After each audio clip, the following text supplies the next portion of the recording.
the morning sunrise.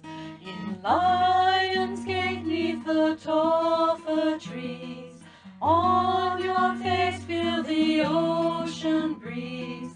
Feel the magic that's in the air, in Lion's Gate the fair.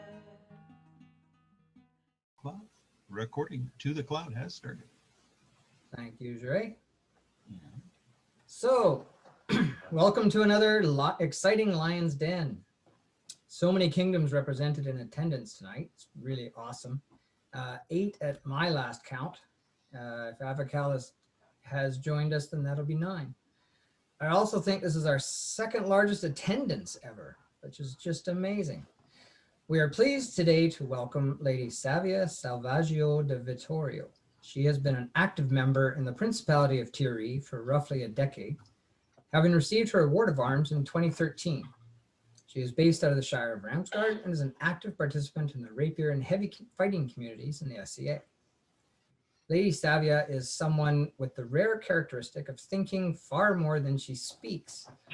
Many of us here in Tir Righ have come to rely on her advice and ability to grasp the complexities and nuances of our game, and to diffuse difficult or complicated situations through her natural diplomacy and heart. She represents an important voice for helping shift our fighting communities towards better gender equality and support. The format for this class will be open. Discussion and questions are welcome and encouraged. We feel honored and grateful to welcome here today Lady Savia. Wow, Cook's Gem, who wrote that? You got me all red. Hello, my name is Lady Savia. I am am I starting right now? I figure I should clarify. I just kind of jumped in. No more introductions. Okay. I had a spoon, but I took it out there already. There. Yeah, my name is Lady Savia, as mentioned. I am speaking to you from the traditional and unceded lands of the Secwepemc Nation, specifically Tecumseh to Secwepemc. I am a queer Indigenous woman. I think that is important for me to mention, just because it really does strongly inform my opinions, the way I think and the way I approach things. Yeah, I check all those minority boxes that were mentioned before this in the leaky pipeline paper. That's great. But I'm going to start sharing my screen so I don't get too off track and I don't forget what I'm supposed to be talking about.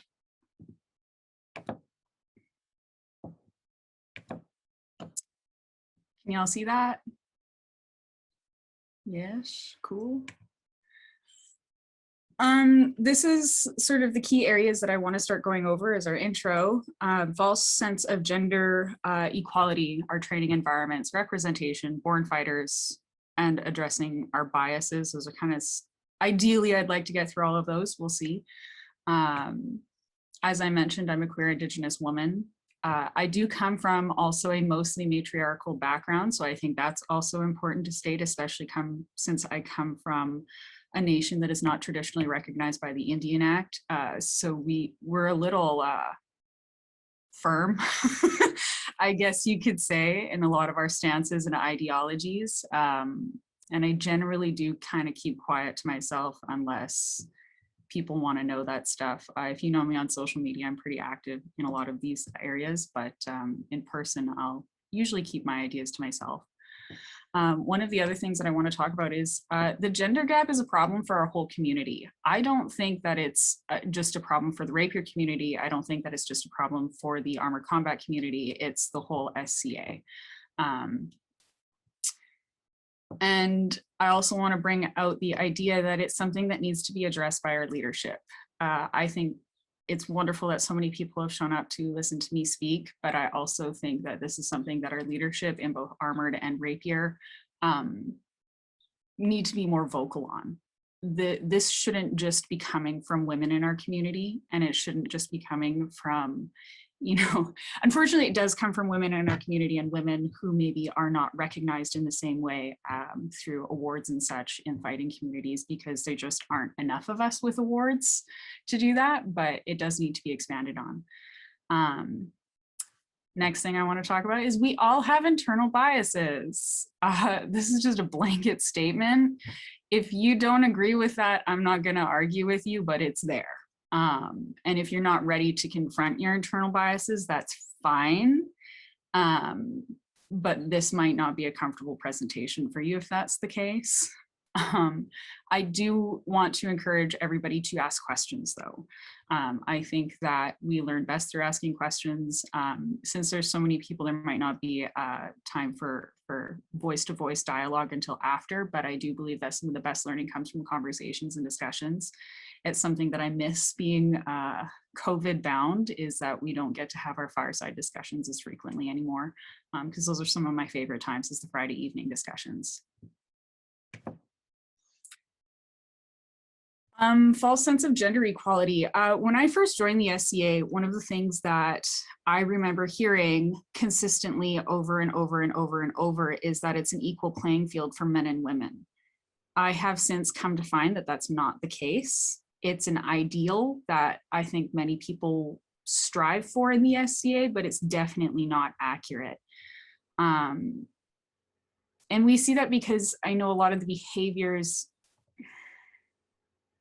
people are positive and they're supportive generally through their words of wanting to see women and gender minority fighters participate and receive awards and, you know, be furthered in their paths. But currently, a lot of things that would be deemed as traditionally feminine are othered.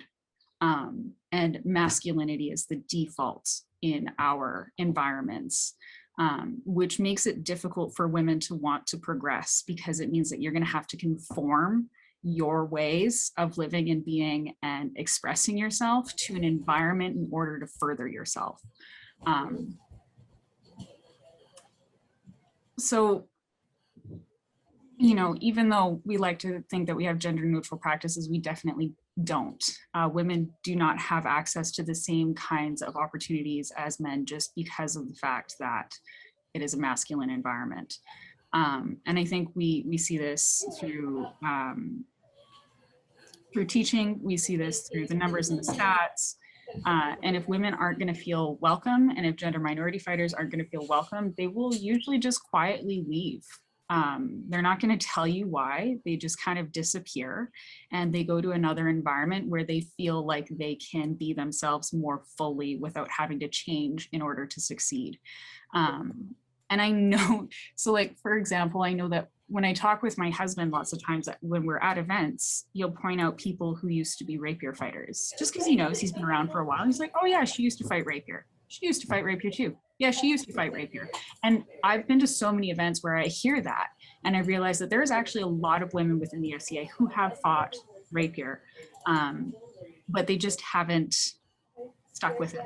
And you see that a lot, and you see there's a lot of turnover with that. And I think that the leaky pipeline paper that was recently done really talks about that as well, that there is certain points that we lose our women and gender minority fighters. And it's for a lot of different reasons. It could be for lack of support.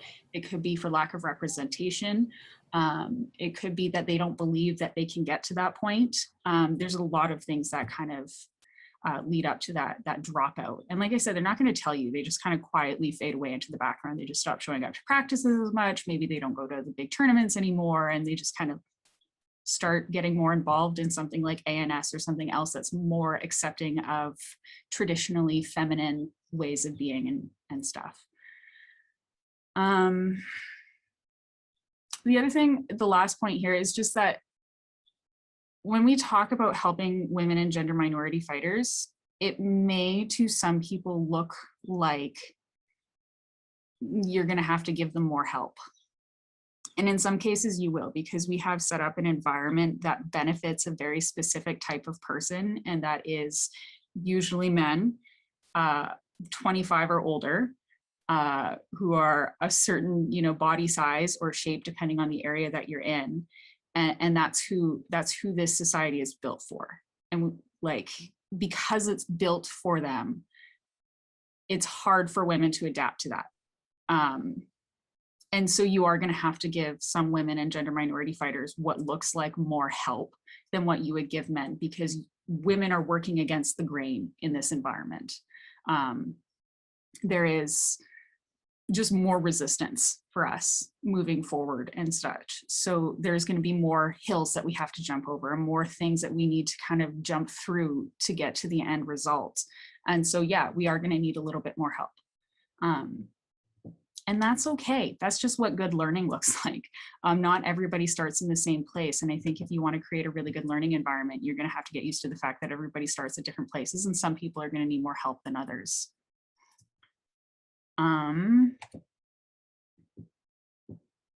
just checking the chat. Yeah, unconscious bias training. There's a lot of that. Our training environments, if you want to look at your training environments and you're kind of, because I get this question a lot from a lot of different people, is, well, what can we do? What can I do? What can I do? What can we do to make women feel more comfortable? There's like this kind of physical, tangible thing that people would like to grab onto.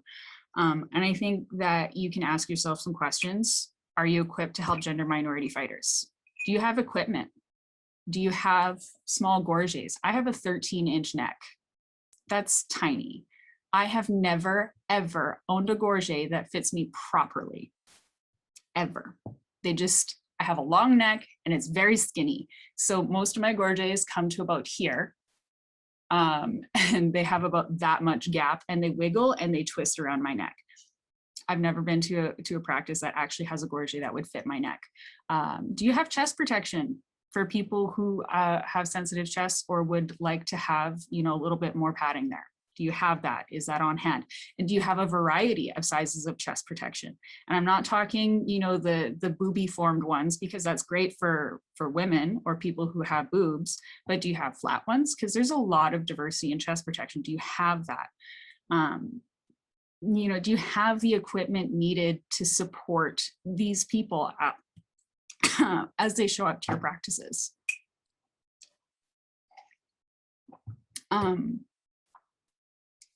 Are you willing to change your environment to support people who don't look like you?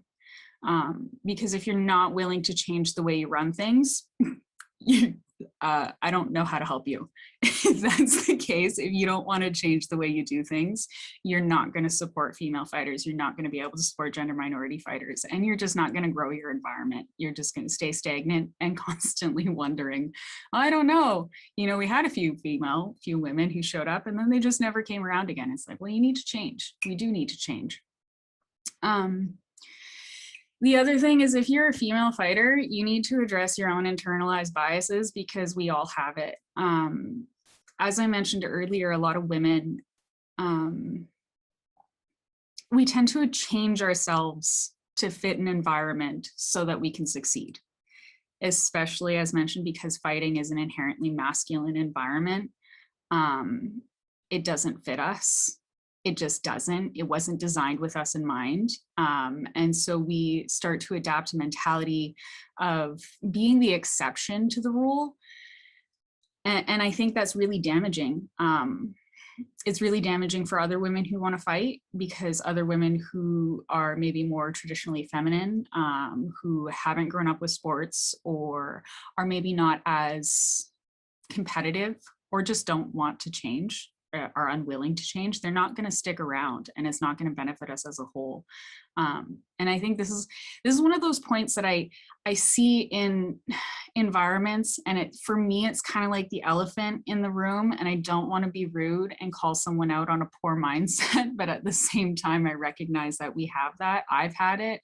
I think anyone who's grown up through the 80s, 90s, and even early 2000s understands the mindset of, I can do anything you can do, but better. Just let me train harder. I can train longer. I can train better. And that really encourages things like injuries. That encourages, burnout. And really, I don't know. I don't, as a female fighter, I don't want to have to train and practice 3-4 times as hard as a guy just to get recognition. I don't. But that's what women will do so that they can progress and get recognition in an environment. And it kind of adds into this ideology of, well, I was tough enough to succeed. That's not something you should be proud of. If you were tough enough to succeed in a poorly structured learning environment and everyone else failed, that's great, but really you're just testing your ability to handle abuse. And that's not a healthy mindset to have. We should be working towards saying, oh, yeah, that wasn't a healthy way for me to train, and that wasn't a healthy way for me to behave. I need to change that so that other women don't have to go through the same kinds of things that I did to succeed. That's kind of where we should be focusing, I think, our efforts as female fighters. And part of that comes through adjusting, our practice structures. A lot of women take longer to warm up. They need more warm up time than some men do. So, like, okay, well, show up 15 minutes earlier. Well, that's putting the effort on the woman. Why don't you just expand your warm up section or have it more flexible? If you're doing techniques, are you looking at ways that other body shapes can learn, or are you just looking at ways that your particular body shape learns? Part of this is stuff that people need to know or work on if they're going to be leading a practice, or they would like their practice to grow. You need to set up your environment so that it benefits multiple types of people, not just one type of person. And then everyone else who isn't that type of person has to work 4 times harder to get the same result. Yeah. Representation. This is a big issue in the SCA. And I think the Leaky Pipeline paper also talks about this. Here's the thing. If women don't have representation, and I'm being a little gendered in my terminology here, so I apologize for that, but if women don't have representation and gender minority fighters don't have representation, what's the point? I mean, really, what's the point of me striving for something if I know only a certain percentage of women get that? Why would I try? Honestly, what's the point in me putting an effort to be competitive if I know that the chances of me actually getting the thing at the end are like next to nothing? I mean, and when I say representation, I'm not just talking about representation as in we should make more knights or we should make more masters of defense. That is a thing that we should be doing. That is a thing, don't misconstrue that. But I'm also talking about just women in positions of leadership, in positions of power, and authority. Are women being recognized for their efforts? Because women do a shit ton of stuff in the SCA. We really do. And the effort that's required to get to mod is, we have more obstacles in the way. And so jumping over those hoops is tiring and it's exhausting. And if I'm gonna go through all of that effort and I'm not gonna get the recognition, what makes you think that I would want to encourage other people to try the path as well? I've kind of touched on some of these as well. Like, we often adapt to fit our environments and perpetrate masculinity. That drives other people away. I shouldn't have to be one of the boys in order to succeed. Oh, sorry, I just stopped. Okay. I saw Kiva's hand up, so I wasn't sure. My 7-year-old is not wearing any clothes. Oh, okay. We're good then. But like, if you're not gonna, yeah, women, we need the recognition. We need the recognition in all stages. So recognition could look like, when you're demonstrating a technique, instead of always using a guy to demonstrate the technique with you, bring in one of the female or the gender minority fighters to demonstrate the technique with you. It puts them in a position of authority, lesson demonstrations. If you have a woman who can teach something, get her to teach it. If you're at a practice, it doesn't matter if she has an award or a title or anything like that. If she's good at footwork, get her to teach footwork. If she's good at, at holding the line, get her to teach holding the line. Whatever it is that she's good at, get her to teach it, and get her to teach it to everybody, not just other women. Because one of the issues I think that a lot of women run into, especially when teaching, is that a lot of men generally don't like to listen. I have experienced that myself, and so have many other women. There is nothing more dejecting, in my opinion, than talking with someone that you're trying to run a practice about, and then they look at you when you're trying to tell them that maybe their technique, it could be adjusted in this way because it's wrong, or it's just not going to work. So you're like, oh yeah, no, if you did this, that would help you do that better. And then they just kind of look at you like, oh, yeah, sure, okay, but I read in this book that this is what it says, and that's really the technique that I'm trying to work on, and then they just bowl over you. That's disappointing. And if you ever see that happen, I think a point would be to like, actually, no, she knows her shit, and you should listen because she's right. We shouldn't have to have you step in to do that, but we do. And I know that there's lots of women who have had that, where men just won't listen to women. And part of that can be addressed by just having women teach more and encouraging women to teach more. We know a lot of stuff, but because of the positions we're in, because we don't get the same kind of recognition, oftentimes there is a doubt in our own ability around things. So I see Adina has a question. Are there any other questions at that time?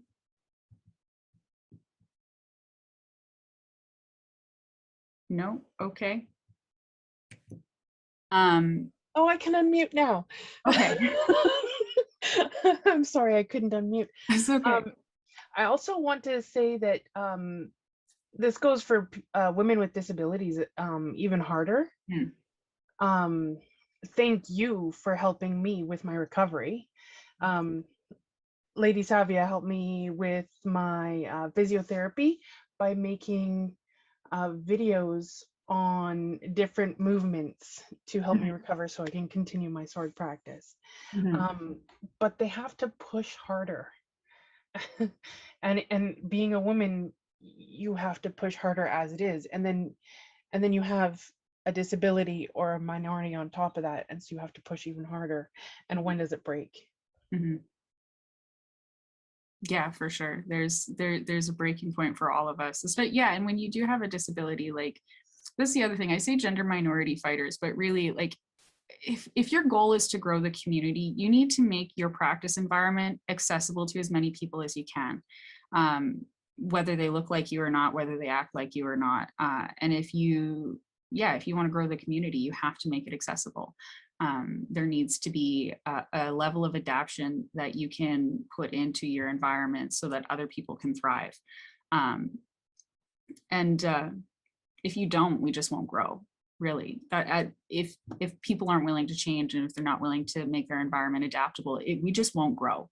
And I want to see the SCA grow, but it's not going to grow if we're not going to be inclusive. And there's so many ways that you can break down a practice. There are so many ways that you can break down a practice to make it way more acceptable or accessible to everybody, you know, to all different levels of things. I know one of the books that I read, which I found to be amazing at really sort of adapting my mindset, and that I think touches on making, you know, your practices accessible to everybody, is Kaya Sadowski's book, Fear is the Mind Killer. It's a great read. If you run a practice, or if you teach anything to do with swords or armored combat, read that book, please.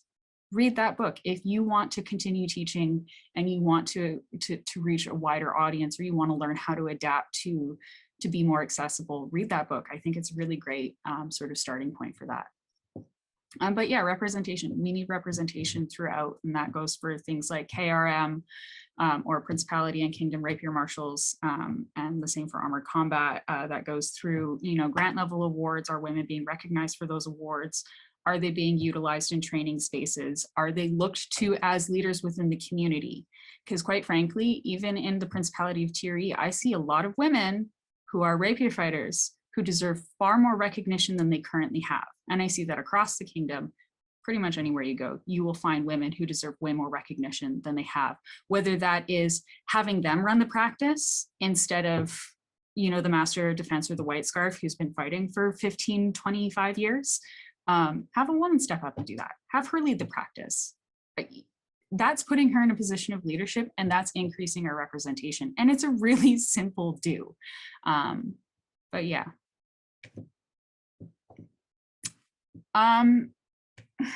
Born fighters. So I read an academic research paper on, it's called Some Women Are Born Fighters, Discursive Constructions of a Fighter's Identity by Female Finnish Judo Athletes. It's a really great read. If you have access to academic journals and stuff like that, I would look for it. Some Women Are Born Fighters. It's a really great read. They interview a bunch of female judo athletes on their experiences in judo, specifically in Finland, which is seen as a fairly progressive country, especially when it comes to gender and stuff. And judo also being a sport which is heavily advertised as being an equal opportunity sport for both genders, or multiple genders, which is funny because when you actually look at the stats, it's not the case. And we see this a lot with the SCA, as mentioned earlier. We like to talk a big game, but the action isn't there. But in it, there was an interesting thing with the athletes where the women didn't really realize how contradictory they were in the interview. They would start off by saying, yeah, there's not as many women, but I never really noticed it at first, like everything's pretty male dominated, so I didn't think about it, which was me when I started the SCA. Literally did not think about gender at all. It was just a sword and I wanted to hit people. And I thought it was cool and fun. And it wasn't until after taking a break when I came back that I realized, oh, yeah, there is a gender difference.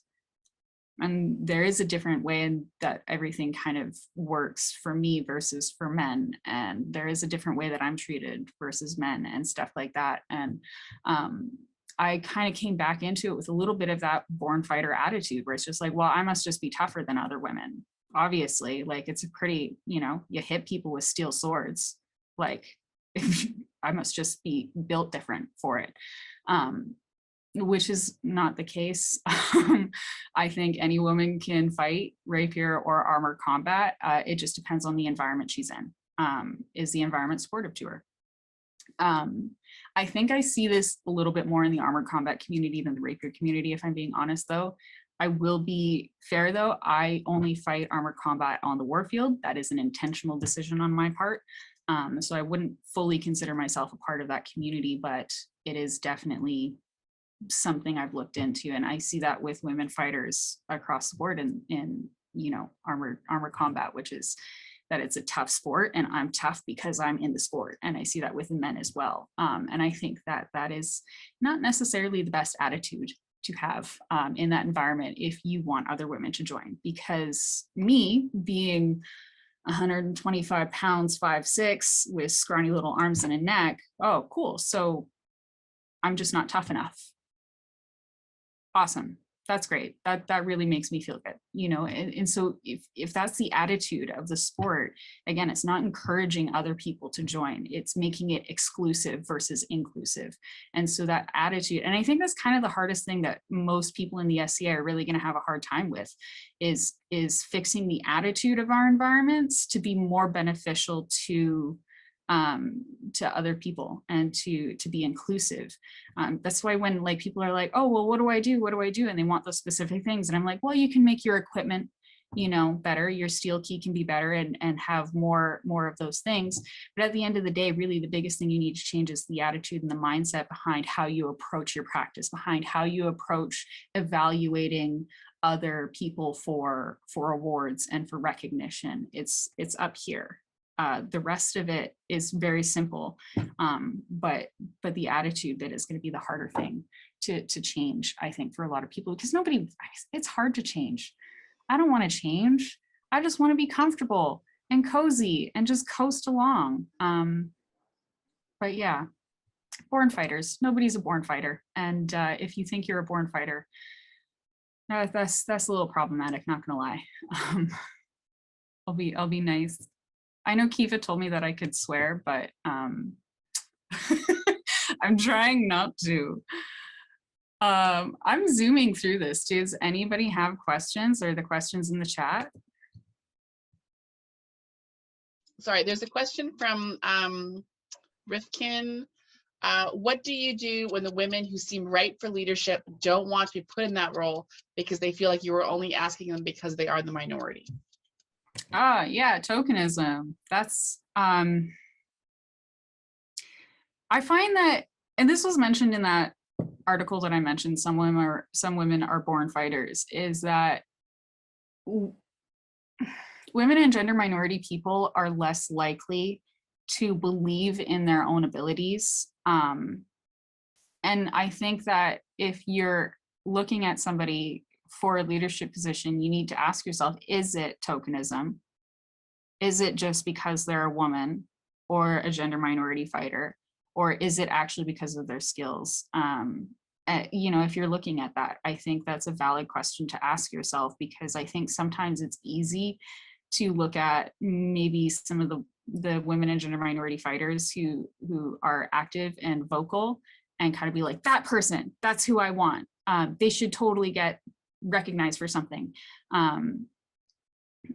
which is great. But then what about all of the other women who are doing the same kind of work and just aren't as vocal? Because there's a lot of us. You can't say there isn't. There's a lot of female fighters across our kingdom who deserve some level of recognition. But I think if you're looking at a woman fighter, there's maybe a conversation with her being like, no, you are badass. You are kick-ass. You're doing a lot of work. You're doing the work already. Your skill level as is at this point. And you know, so some of it might take a little bit of, I guess, persuading, if you want to call it that. Sorry. But yeah, women are we're more likely to doubt our abilities, and that kind of sucks. And it takes a little bit more reassurance that we're not just being, you know, we're not a token, because that's also not fun. But I don't know if that answers the question or not, but. There was another question from Rotrude. I hope I'm saying that right. Can we talk about the detriment that is being overpraised, especially early on, particularly being overpraised for male traits such as aggression? Yeah. So I find, so this is kind of, I think for women, being praised for more masculine traits, that can be really hurtful to the society, but it's also kind of hurtful to the woman, I think, not just the society, because you're encouraging her to be more masculine, which may or may not be natural to her. And it could also be dangerous on the field. If you're encouraging somebody to be super aggressive, I think aggression on a field is great and it's important. But if it's not tempered with safety, that can be dangerous. I think it's not necessarily healthy, because I think that rapier doesn't have to be an inherently masculine sport. I think it is an inherently masculine sport, just in how it's been built and how the traits that are valued are aggression, you know, it's fighting, there are injuries, and it's, you know, heavily leadership based. Those are all viewed as inherently masculine traits, never mind the fact that women have them too. But yeah, I think that can be really not healthy for the environment, because it's still encouraging people to change themselves to fit the environment rather than changing the environment to be open to multiple types of people. And yeah, and when I say it's a detriment to women as well, women get hammered for being too aggressive all the time, but then if we're not aggressive enough, we also get hammered for that. Aggression is great for women up until a point. And you know, so it can kind of hit us from both ends. You know, let's say the aggression is what gets us on the field, and it really is something that we need to display in our fights. But then you get to something like a council discussion, and it's like, oh, well, she's too aggressive on the field. Well, yeah, but so are several of the masters of defense. So what? Why is it not okay with her? But you were encouraging it at the beginning of her career. And so she followed through with that advice, and now it's hurting her down the road because you're biased. So hopefully that answered that. But yeah, I think that's a problem.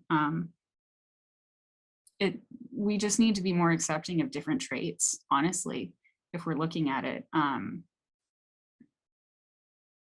Women can be leaders. We don't have to be aggressive. Sometimes we are aggressive, but we don't have to be. We can be feminine and we can still be strong.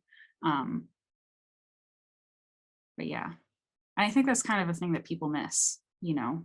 If we show more stereotypically feminine traits, we're not viewed as strong enough or independent enough or firm enough. She's too soft to do this sport, which is just wrong. But yeah. Yeah, addressing our biases. I hope you like my little pug. I am uncomfortable. This is the hard part, honestly. It really is. And this is kind of the piece that I've been stuck on a lot. Every time I listen to a talk, every time I read something new, I realize that the biggest issue we have in our community is addressing our own internal biases. I think that our biases is what hurts women the most in terms of advancing. I have heard far too many stories of men being praised for something and then women being criticized for the exact same thing, even in the same conversation, same breath. And if you want to sit there and say you don't have biases, again, I will tell you, like I said at the beginning, that is false. You have them, you're just not willing to address them. And I think at the end of the day, that'll be the biggest harm to women in the long term, especially when they start being brought up for discussions, is those biases. I know my husband knows that I get pretty firm on this. We just had a conversation because he's looking at hiring somebody new for his work. And we had a very passionate discussion. It wasn't an argument, but it was definitely an intense one because I said, no, you're judging her based on her looks. And he's like, I'm not doing that. And now he's like, I would do the same for guys. And I'm like, really? Would you do the same for guys in every single situation? And he was like, well, my team's mostly female, so I would do that for the guys. And I'm like, oh, so are you scared that they would interrupt his workflow or that he would interrupt their workflow? And he was kind of like, oh, and he kind of kept fighting. He's like, oh, no, you're right. I'm trying to defend myself and you're right. And I said, I know I'm right. You're making a judgment based on an internal bias because you think she's pretty. You know, and that you're inferring that she'll behave a certain way because of that, not based on a resume. And we talked about doing things like blind resumes after that, you know, removing a name and not being able to look at the person's photo, because that does inform and it does allow you to make a judgment based on those things. I know I get that because my modern name is Chichietku, which doesn't look at all how it sounds. And I know for a fact that I've been denied things because of that bias, because I have a long, complicated name and people are like, too much work, resume goes in the next pile. And I think that those biases are really going to be the biggest issue for our community. I'll call you out on them though. So if you know me personally, I'll call you out in a polite and loving way. But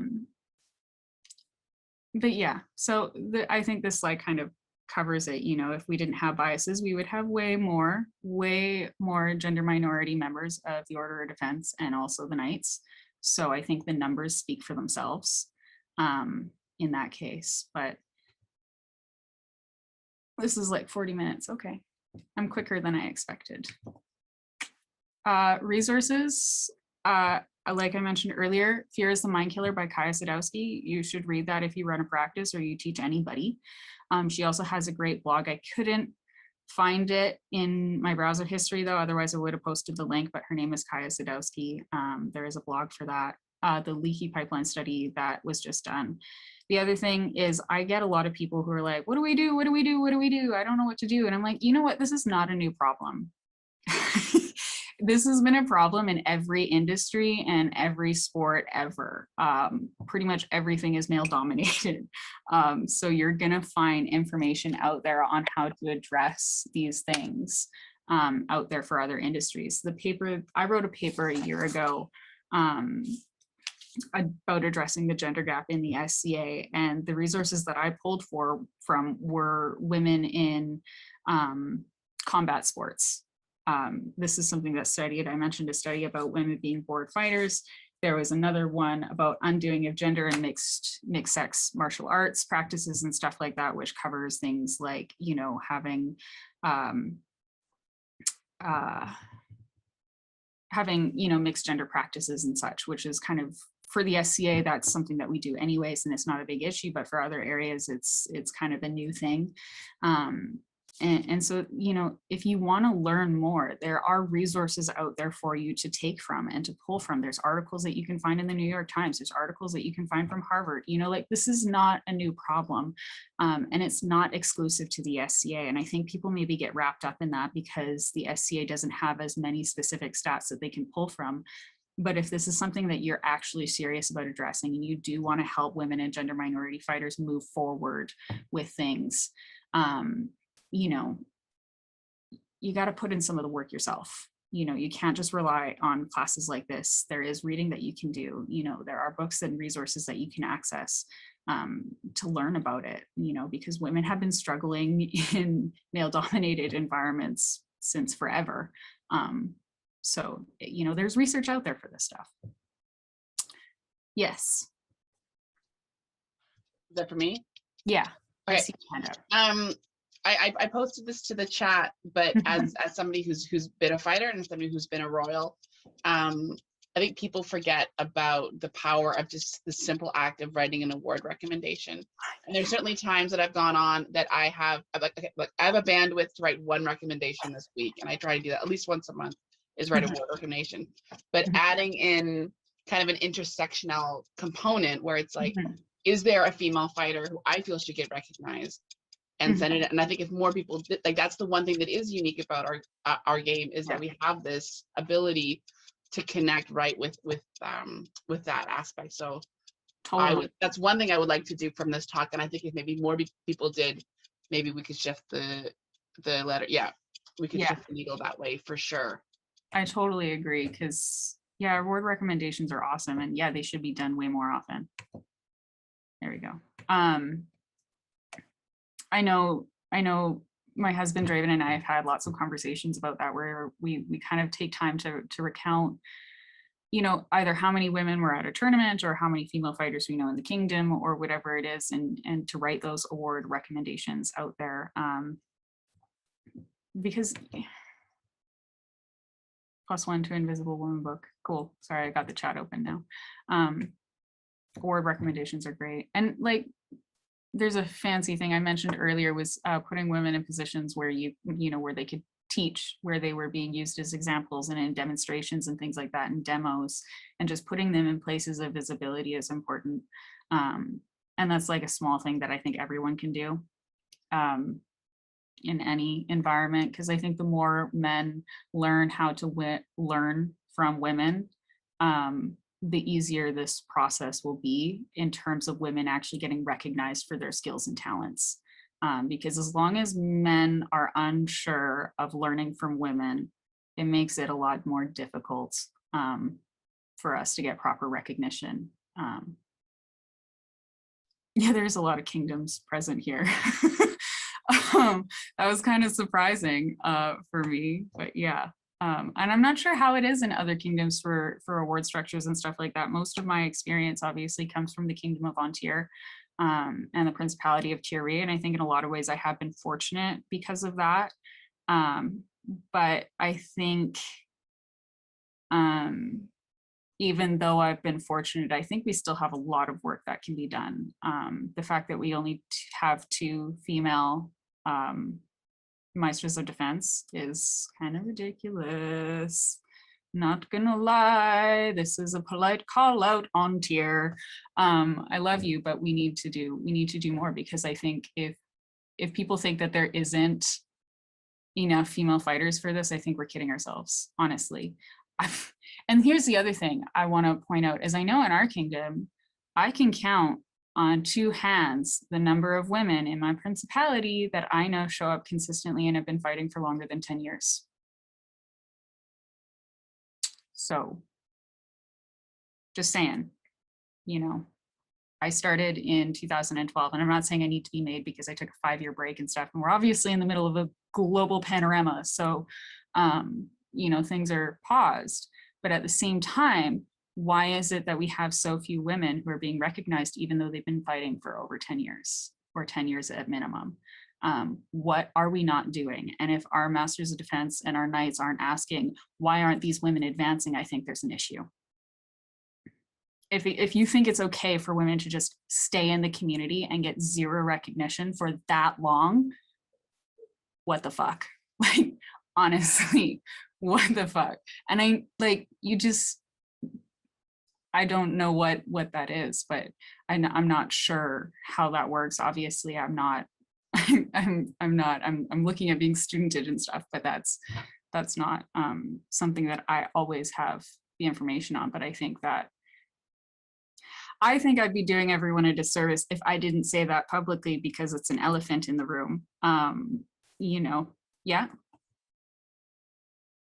Just addressing an earlier question, I think for stuff in the SCA and for stuff that happens in politics and movements, we tend to think if we express it online, if we express it on social media, the powers that be will just see it and recognize it. And so that's where, just still circle back to award recommendations for a second. So I think they're excellent things to do, especially if you make them. Somebody asked me to kind of go over what an award recommendation is. So anybody can write them at any level. You don't need to have any kind of a title to write in a recommendation. You can do recommendations for awards for your kingdom. You can do them for peerages.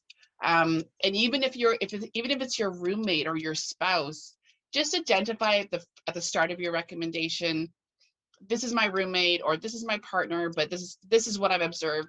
And so if you just recognize right away, like to the people reading it, okay, like I know you have an intimate relationship, but that still doesn't, that means you probably better than anybody else have a front seat to the work that this person is doing. So be as specific as you can. And then when you release that back to your kingdom, that award recommendation that you can do online goes to that peerage group or goes to their majesties and goes into a database. And it's an excellent, so it really is an excellent, meaty way that you can do the work of getting a person recognized that doesn't make them do any additional work. So I think they're super important. I think they're undervalued. I think we forget about them. And so as somebody who tries to, to be active in the SCA, I try to write one a month. Even through the pandemic, that's sort of something I try and do at least once a month. It doesn't take, it might take half an hour to do one. So, oh, sorry.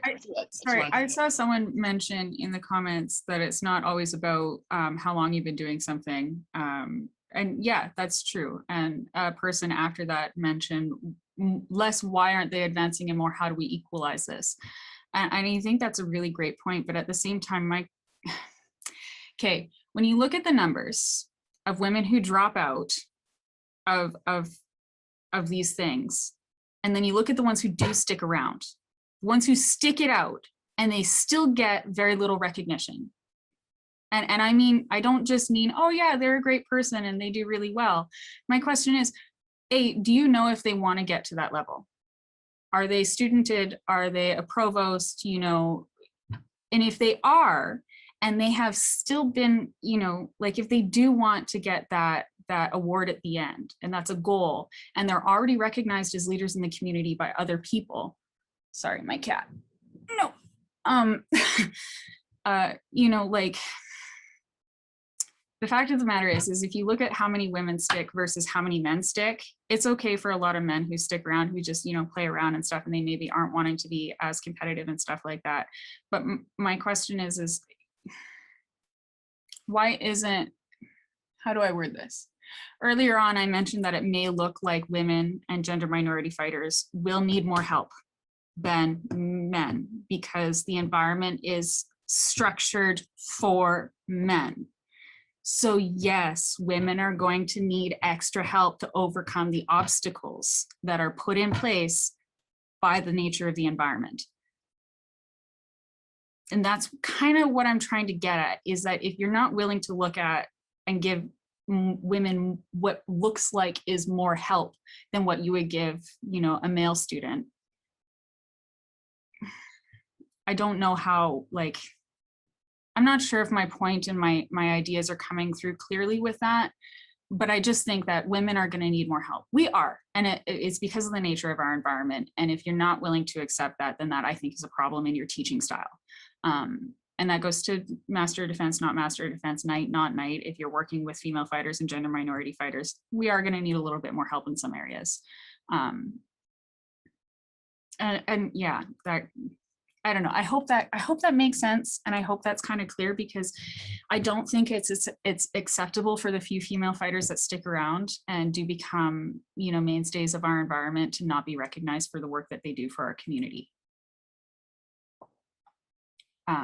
So yeah, does that make sense? I hope it makes sense. Sorry, I'm checking out the chat to see what's going on there. But yeah, are there any questions? I see some hands up. Yeah, me? Can I? So, one of the things that in this was one that Maester Brigid said in there, which is kind of an interesting thing for me to try to figure out. It says, "You're not wanting the orders to be diminished. We're asking for standards to be equal and fair." So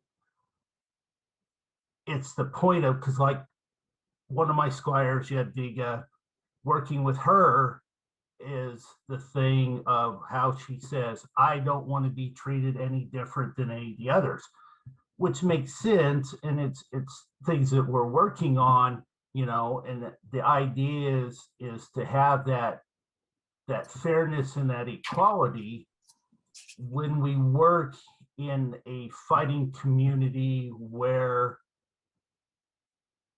not everything is necessarily fair and equal, because strength and speed and all that has a major effect on that. One of the things that did help was the book, The Armored Rose, working with her and talking to Duchess Elena, who wrote the book, which has been fabulous for getting some ideas and stuff. So it's a thing of, what do you consider the standards of equal and fair? Yeah, and I think that also plays into a conversation that's being had a little bit more broadly around the difference between equality and equity, which is that some people need tall stools and some people need short stools, and some people don't need a stool. Women are going to need taller stools to see over the fence because there's just more barriers in the way. So it's going to, you know, yeah, it's going to look different to everybody. And I think a lot of that does also come back to your own teaching. And like a lot of my ideals and a lot of my thought processes on stuff like this go back to the individual and whether or not they're willing to address their own biases, whether or not they're willing to change, and whether or not they're willing to structure their practice in a different way, so as to be beneficial to more people. Because, you know, if you want to be a good teacher, that requires personal work, that requires personal development, and that requires you to be adaptable, and to adapt your teaching style to benefit people so that they can succeed and not just one type of person be successful. But are you looking at that also as the teaching style? You're also saying structure your practices differently. Would you put that more as towards the group as a whole or an individual? Because to me, some of that seems more individualized to the person, as opposed to the group as a whole. Because like you were saying with the warm up and stuff like that, well, at most practices you have a certain amount of time. Some people don't warm up, some people take a long time to warm up. So are you looking at more as an individual at that point then? I look at it as both. Part of it is the group, part of it is you need to change your group mentality, and part of it is you need to change your individual mentality. And I think that goes for both, right? It's not just going to be the instructor's job to make sure that everybody changes. It's going to be the group's job to make sure that they are all inclusive, right? And that's a culture shift, and culture shifts are hard. So that's why I push it back on the individual, because if you want to change a culture shift, you have to be a part of it. you have to actively change the way you think and stuff like that so that you can influence the way others think as well. And yeah, and having a more diverse practice structure, you know, I like training in thirds. You have a 30-year practice dedicated to, you know, slow work and drills and stuff like that. And then I forget exactly, it's been a long time, honestly, since I've done any level of practicing, but breaking your practices up into thirds and then being flexible for the people who attend, because we have people coming into our practices at all different skill levels. So we should be able to adapt to that, I think. Okay, I'm going to semi-moderate the questions because we've got 81 participants. Kushags is next. She had a question. Cool. Well, it wasn't necessarily a question as much as a bit of a comment, and I fully realize that I might get beat up on this. You were commenting on the necessity, the women who have been doing things for 10 years without recognition. It's not just women. I have seen men doing fighting or whatever at a decently high level for 10 and 15 years, and they don't get recognition either. This is an issue that goes beyond the gender gap. It's more visible for women, I grant you. I see where you're coming from, and my issue with the fact is that how many Masters of Defense do we have in the Kingdom of Tir? Does anyone know? Oh, I thought you said female. Overall, gosh, I think we're up to like 26 or 28. Please don't quote me. So we have 2 out of 26 or 28 of our Masters of Defense are women. You can't just look at the OP because we had several move in. So you have to like curate the OP to figure it out. Yeah. So my point being is, like, I understand that it is an issue for men, and I get that, but at the same time, there are less obstacles in the way of men for reaching these types of recognition than there are for women, which is why I focus on it more, is because the obstacles that men have in an environment that is inherently masculine and structured for their success is easier for them to progress if they choose to, versus women knowing that it takes 3 times as long for us to get the same kind of recognition that a man gets. And then also on top of that, usually the same amount of effort, or 3 times as much effort as well, to get that recognition is a little ridiculous, honestly. And so there's just more obstacles in the way for women. And the fact that we have women that stick around without recognition is, even though we have such a high dropout rate for women, it doesn't line up for me. You know, that's why I focus on the women, though, is because this is an issue. You know, men just don't have the same kind of obstacles that women have when it comes to succeeding in these environments. Okay, next we have Asher. Hi. There we go. All right. So, hi. Thank you for hosting. This has been very informative. So I'm the Marshal of Lothanor, and my lady, the murder pixie, is a heavy fighter, and so I'm doing everything that I know how to do, and whatever I can do, to encourage women and gender minorities to fight. I've recently taken on a new young man who's only 15. Let me correct myself there. He's gender non-conforming, so I'm not entirely certain what the pronouns are, so my apologies. But anyway, and I can tell you what we've done here in Lothanor is we have done our best to make sure that we have a variety of different armor sizes, and we've got a loaner cup for both genders, things and so on and so forth. But where I'm really struggling here, and the big part of my marshalate, my big thrust as the officer for Lothanor here, has been to try to encourage more people who are, not men, not male identifying, whatever, to fight, because frankly, I don't care what you look like. I don't care if you were a man, a woman, what color your skin is, where you come from. I just want to make friends with you and hit you with a stick. That's where I come from, and I want you to try to do your best to hit me with a stick. So, and this is obviously the heavy armored combat side of things. So, where do you think that we can do a better job? As I'm a straight cisgendered male dude. I'm as majority as you get. What can I do to be that encouraging force to get people who maybe don't look like me and aren't, from my background, to come in and hit me with sticks? I think, yeah, that's a good question. So especially when we're talking about gender minority, not just women, so we're talking about non-binary, trans, etc. The perception of how safe the environment is will heavily influence their level of participation. And there's a lot of things that I think people who fall into minority categories look for in terms of safety, and that falls into things like attitude, microaggressions, behavior. Sometimes there's these little warning flags that we get that we can't quite explain or put our finger on, but it makes us not quite feel as safe. So part of that would be watching things like language and attitude and being a little hyper vigilant in how you see women and gender minority fighters being treated in practices. Are they being talked over? Are they being shut down when they give advice in conversations and such like that? If they are, stop it. If you see someone being talked over, say, excuse me, sorry, they weren't finished. That goes a long way in saying, this is a safe place for you and I value your opinion.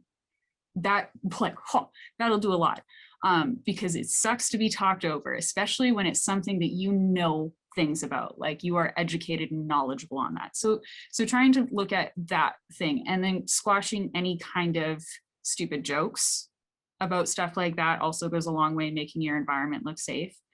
And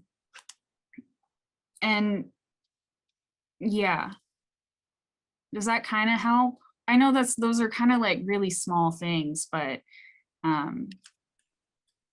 it does. I think that answers the question more about once they're there. Yeah, keep them you there. want to see how to encourage them to get in there, though, right?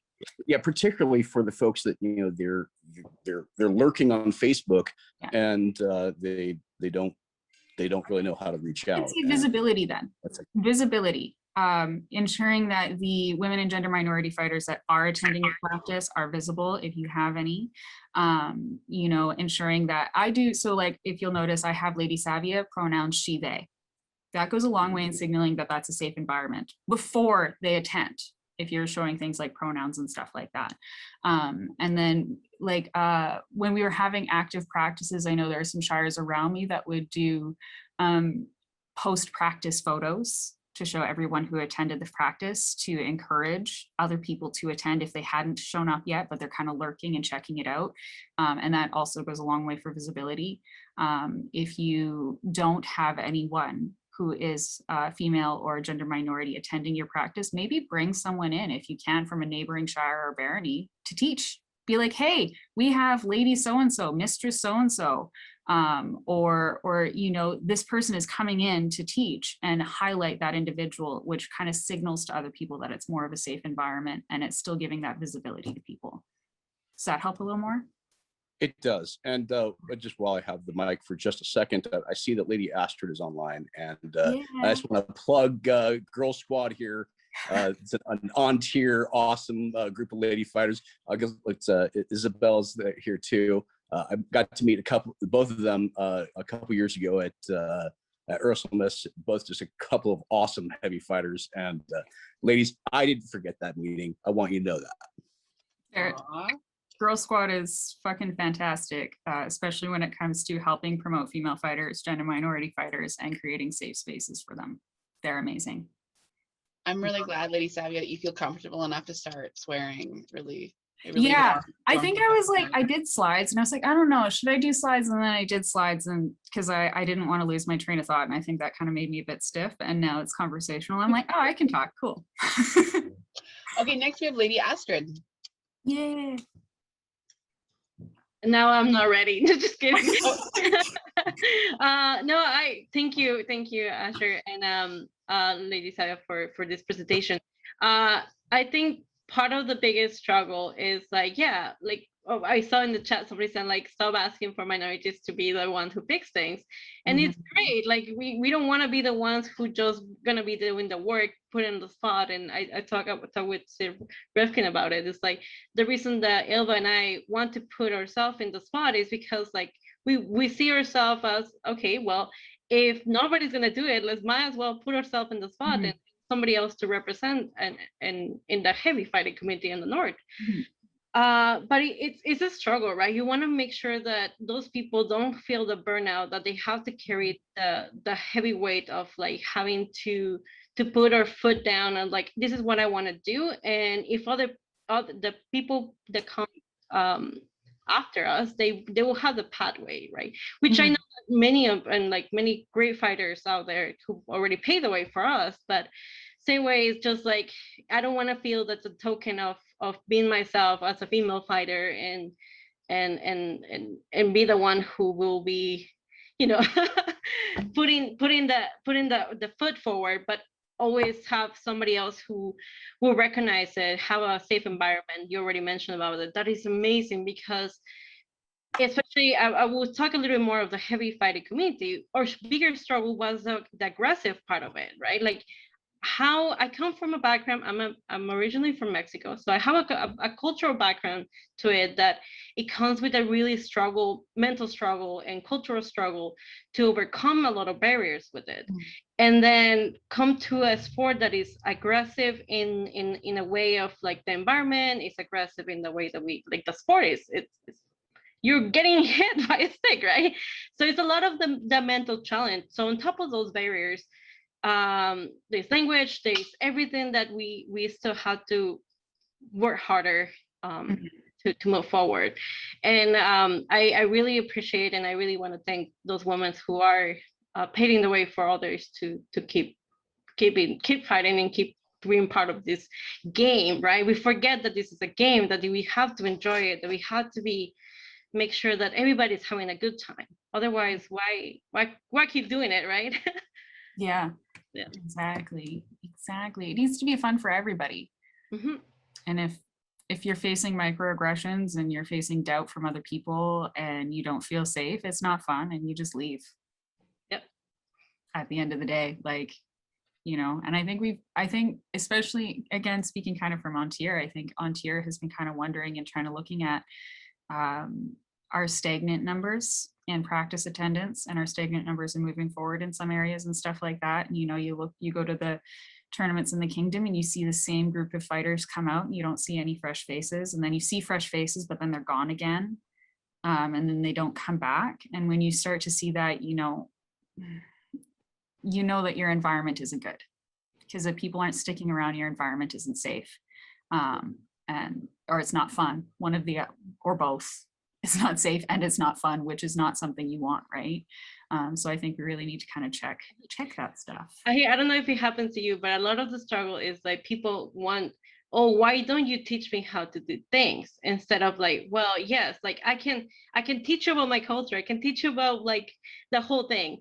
But where is your effort? Where is your stand? And like say, okay, you do the research, and then I will like join you and say, like, I have a problem with that, right? That's never a struggle, but it's always that, like, if you're willing to ask for it, you can also do the effort to fight for it, right? Like do the research, learn, get all the facts, right? And then we can talk.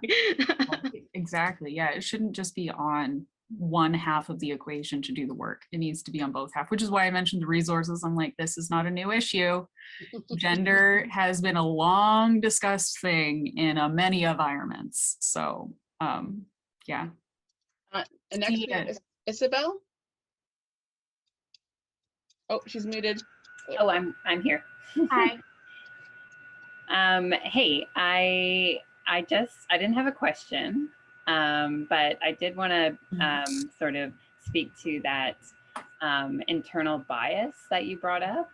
And that's definitely experience that I have had. I come from a background that is very sort of like sports oriented. Like I've always worked out, I've always done sports. And when I set my mind to something to be good at it, I work very hard to be good at that thing. And I don't care if I need to work 100 times harder than somebody else. I am going to work hard until I succeed at that thing. And heavy fighting is the first thing that I've encountered where I could not push through by working harder than the boys to be good at it. Mm-hmm. And that internal bias came in when I realized that, you know, even in the sports that I've done before, that this mentality of like being one of the guys that has been my whole mentality. Mm-hmm. That, you know, that I have diminished being feminine in sports. Yeah. That I've diminished those qualities, and I don't even want to participate in sports with women. I only want to participate in sports with men because men are better than women. Yeah. And when I realized that internal bias, it was hugely eye-opening, and I saw it as such a negative, toxic thing. And that was like when I first started heavy fighting. I found the other thing that I wanted to mention that really resonated in your presentation was this idea of, you know, you have to change yourself. The practice doesn't have to change for you, and the practice structure. So that internal bias led into this idea that like, I suck at this. I'm never going to be good at it because I can't change to fit this mold of this structure of the practice. Mm-hmm. So the internal bias, like I think even as women, we should look at, you know, our mindset and if that's healthy or not. So I have tried to completely change that and go, no, like Astrid and I in practice, like we started doing a warm up, and it didn't matter to us if other people didn't want to do that. Like we started doing more structured practices because we needed to. Like we needed to do a practice that was actually going to help us. So yeah, I just really wanted to talk about that internal bias and that men aren't better than women. That, you know, you don't have to be one of the boys to succeed in this thing. Like you should be able to be as feminine as you want and still succeed at this thing. Mm-hmm. So anyway, that's all I had. Well, I think that feeds really well too into like the idea that women might look like they need more help. You're talking about doing a more structured practice because the way the practices were done before didn't suit you and the way that you needed to learn. And, you know, doing things like having longer warm-ups or more warm-ups and demanding that of the practice. And if nobody's going to join, then you'll do it yourself, you know, and that's changing a structure. It's also kind of changing an attitude because people will join in. They totally will. But yeah, the internal bias one is a hard one to address because, oh, it's uncomfy. It is uncomfy. And then, yeah, I get it. I come from a sports background too, but yeah. And women will leave if they feel like it's a too masculine environment and they can't change to it. And they'll go to something that looks more feminine. Next we have Antonio and then Duke Paul. Cool. This is something that I've been always curious about as a relatively new fighter. As somebody who's gender fluid, I present both ways, but predominant, but not really having one predominantly over the other. However, given my physical appearance, I present very easily as male and pass as that in pretty much any circumstance. Mm-hmm.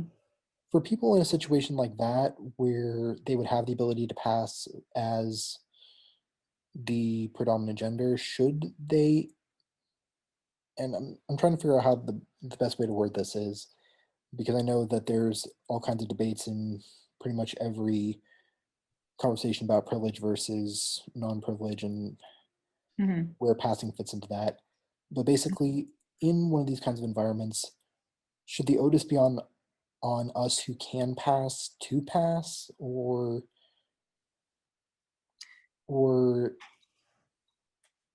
in order to get social acceptance within a lot of these structures, or I'm sorry, I don't know how to word that. That's okay. I think I get what you're going for. My belief is that you shouldn't have to change yourself to succeed. You shouldn't. I'm not saying that I don't think you should have to. And I don't think that you should feel pressured to, I think is my point.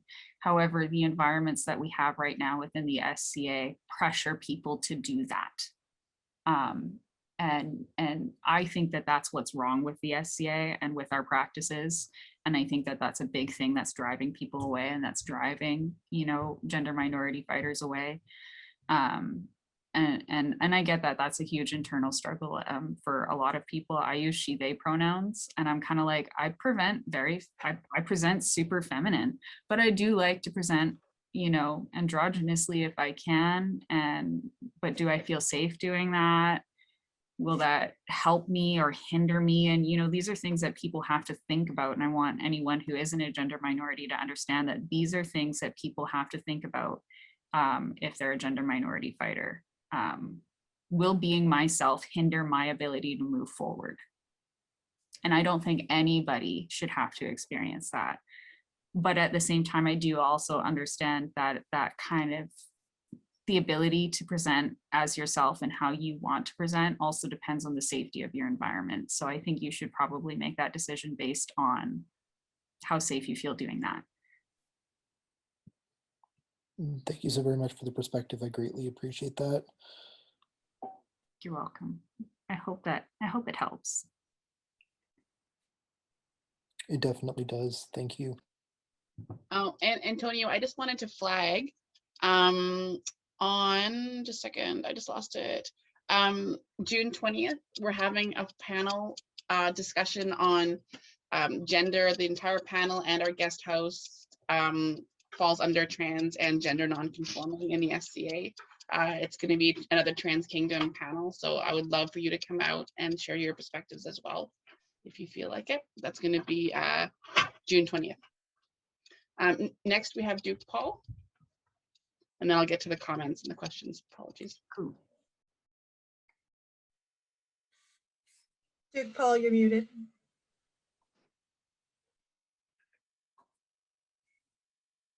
Hello, this is somewhat peripheral because it's not specifically talking about gender roles or gender treatment in the society. But my big thing right now, I've been doing this for an awful long time, and I can't fight anymore. I just teach and I write and I present. One of the real hindrances to female fighters and smaller men fighters and anybody else is the lack of proper training. I have two friends of mine that are dukes in another kingdom, and they are training one of the significant others of one of them, who is a small woman. And I look at what they're doing, and they're saying they're teaching her to fight in a way she can't possibly succeed. This particular thing of training people properly has been my focus for my entire career. I'm willing to help anybody any way I can. How do I get the word out? You know, I've been a little shyer in the middle of the kingdom, and you know, what can I do? You know, I'm not entirely sure. I think, okay, so I'm a pretty firm believer that some of the best ways to learn is through conversation and through discussions. I think that's the best way to kind of help people change their attitudes and mindsets. I mean, it's one thing for me to share a bunch of political memes and, you know, articles and stuff like that online and talk about it online, but I think it's a totally different thing when you can actually have a conversation with somebody about training and training ideals. And so, and I think that kind of discussion helps, and talking to people about, hey, you know, like I heard that, you know, maybe training this way is different, or this body type benefits better from these techniques and stuff like that. And opening that discussion with people who are teaching might be a good way to go about that. But I honestly, I don't have a straightforward answer, but I'm sorry. I was hoping you did. That's okay. The other option is just be unapologetically bold about it. I mean, that's always a choice, is just say fuck it and go for it. I have no trouble telling somebody that I think they're doing it wrong. It's just, how do I get that conversation? You know, that's the thing. I look for openings. I'm also, so I'll be totally honest, I'm terrible at social cues. So sometimes if I have a point to make, I will just say the thing and I really don't care who's there. So if you see the opening, take it. Well, being in my study for the last year or so, I don't get many openings. Okay, well maybe make some openings. Obviously we're in the middle of all of this. So openings for me right now is social media, and that's where I talk about stuff right now. Yeah, I'll have to enlist somebody who's adept at that to set me up a little bit, I think. So thank you for the idea, and I really love this presentation. Awesome. It actually, this has been one of my real concerns forever, but you put some topics there that I hadn't quite considered in that way. Awesome. And I'm glad. so good for you. Thank you. Thank you, Grace. Okay, I realize, Enzio, you have your hand raised, but I think we should go back to the chat for a second, and I'll just read out some of the questions. Does aggressive language, for example, kill them versus hit them or strike them, play a role in making an atmosphere less or more or less welcoming? I'm not sure, actually. That's not something I've thought about. And like in my area, kill them and get them is like pretty common with a lot of the female fighters, and it's encouraged as like a, yeah, like look at her, she's ferocious kind of a thing. And so it's seen, at least in my area, it's seen as a fairly positive thing. So that might just depend on your environment. I think that strike them is a really great, term versus kill them, and maybe it depends on how familiar you are with the people you're talking with and using those terms with. Because strike them versus kill them goes from professional to very personal. Maybe gauge the terms you use based on whether you feel like you should be more professional in the environment, or if you feel completely comfortable just being, expressive. Another question we have is, how can we in Tir contribute to communication and camaraderie between rapier and rattan communities? I come from the big war kingdoms like Pennsic, and like those communities are melded through a common goal. Out here we have so little overlap. What can we do to help our companion communities? You know what, that's another question. I'm not entirely sure off the top of my head. I know that I think a lot of that bridging on Tir at least happened before I joined, with some of the armored combat fighters and knights and people in positions of leadership and respected individuals made the bridge from armored combat to rapier, and then vice versa. So now we see a lot of play over between, rapier and armored combat, and it's a little more friendly. But I know it hasn't always been that way. And my understanding is it started with people in respected positions of leadership starting that and making it cool. Mm-hmm. Our next question is from Godric, who asks, can you give an example of microaggressions you see more often in the fighting culture of the SCA?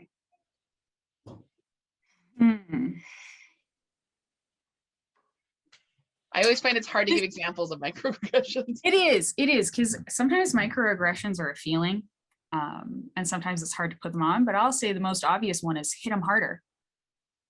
That's not helpful in any way, shape, or form, and it is dangerous. But just hit them harder. Yeah, if I could hit them harder, or if I could hit them, I would hit them. Because a lot of the times when you see those kinds of issues, it's usually because someone's just overly aggressive towards you in a fight. And as such, it is not safe for you to actually land a strike on them because they're too aggressive. So that's not helpful. Or there's an unmatched skill level between the fighters, in which case hit them harder is not beneficial whatsoever. Other than that, I'll give two examples that I have personally experienced. I was at a practice. I get comments on my footwork and compliments on my footwork. It's decent. It's pretty all right. There's some always work to be done on footwork, in my opinion. And there was discussions on teaching footwork to another group. And my name was brought up and suggested, and then it was very quickly talked over within the same breath to ask somebody else, who is a man. I was the only female present. That would be a microaggression. It's a simple talking over and looking over me for somebody else who, yeah, they are skilled. I'm not going to say they aren't skilled, but the fact that I was a suggestion and then I was just completely ignored as a suggestion, and somebody else said, oh, well, what about this person? You could teach it.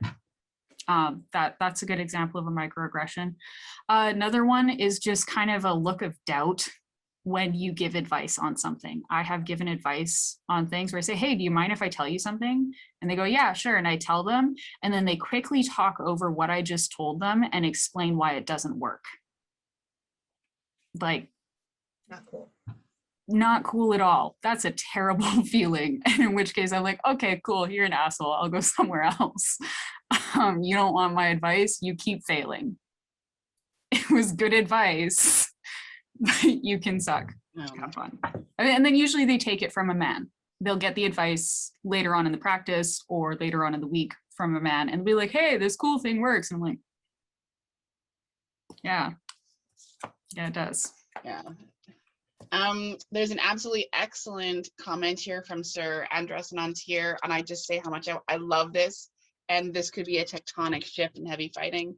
He says, how many armored fighters stop fighting because they feel they will never advance towards knighthood because they don't hit hard enough? My 3 female squires all say they have problems getting male fighters to acknowledge their blows. I strongly believe the problem is not that they hit light, but that the game is skewed towards bigger, stronger males, dictating the level of power generation necessary to call a blow good.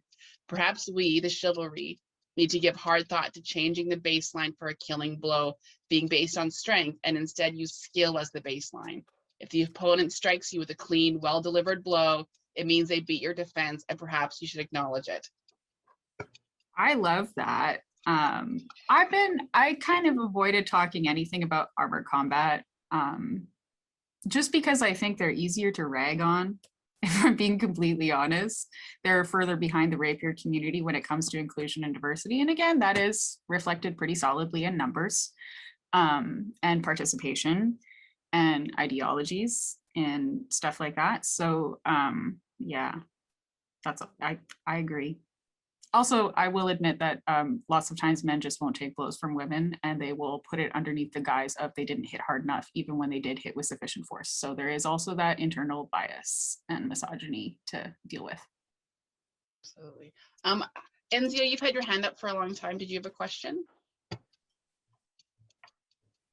It's more of a comment, and it's something from a leadership position. People who don't know, I'm the landed baron of the baron I live in, and a master of defense.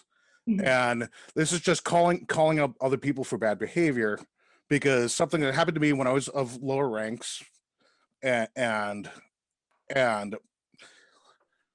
one of the things that drives me crazy, and you should always call people out with it, all my students happen to be female, just happen to be. But I have found many times I'll be talking to one of my students, and somebody will come up and talk to me and not acknowledge the person I'm talking to. This happens a lot with rank in the SCA too. But make sure you call whoever the transgressor is as a leader in the community. You should always say, "Oh, have you met Lady Madalena?" Mm-hmm. And I often don't even say my student. I just say Lady Madalena, mm-hmm. and that way everybody feels more welcome, and it doesn't become a upward facing suck up fest, and that's never good. Yeah. And to comment to Duke Paul, who's been teaching way longer than I have in the SCA, I am, like I said, a master of defense. I do not have a typical body type for a fencer. Mm-hmm. I am a very large man, and my students tend to be not my same body type, and I loudly proclaim I don't want to teach anybody to fight like me, because there are very few fencers who look like me. I want to teach you to fight like you. Yeah. And that is the best way.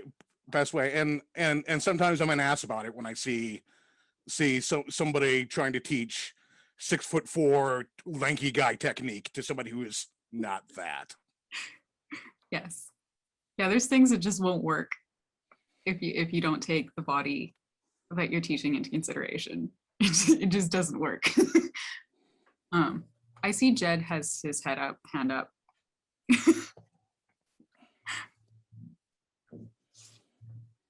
Hey, Gigi. Hi. So like, this is something that I've been thinking on. I haven't really been as directly involved in the SCA for a couple of years now, but I've been fringe participating for probably 6 or 7. Do you think perspectives towards gear, as sort of we have, for some reference, me and another guy who's in the class run a HEMA school, or now I run the school, he screwed off somewhere else. Do you think perspectives to gear, similar to, like, to use the example of my own school, Lynx, we say you can never gear up too much, gear to the level you are comfortable with fighting in. Do you think that would help in an SCA context for allowing more people to be more involved? Because I know I heard it a lot when I was involved in both rapier and heavy, that people were wearing too much gear. They either wouldn't feel shots, or they were just kind of being wussy. And I know this isn't a problem we've ever had within Lynx, within my sphere of HEMA.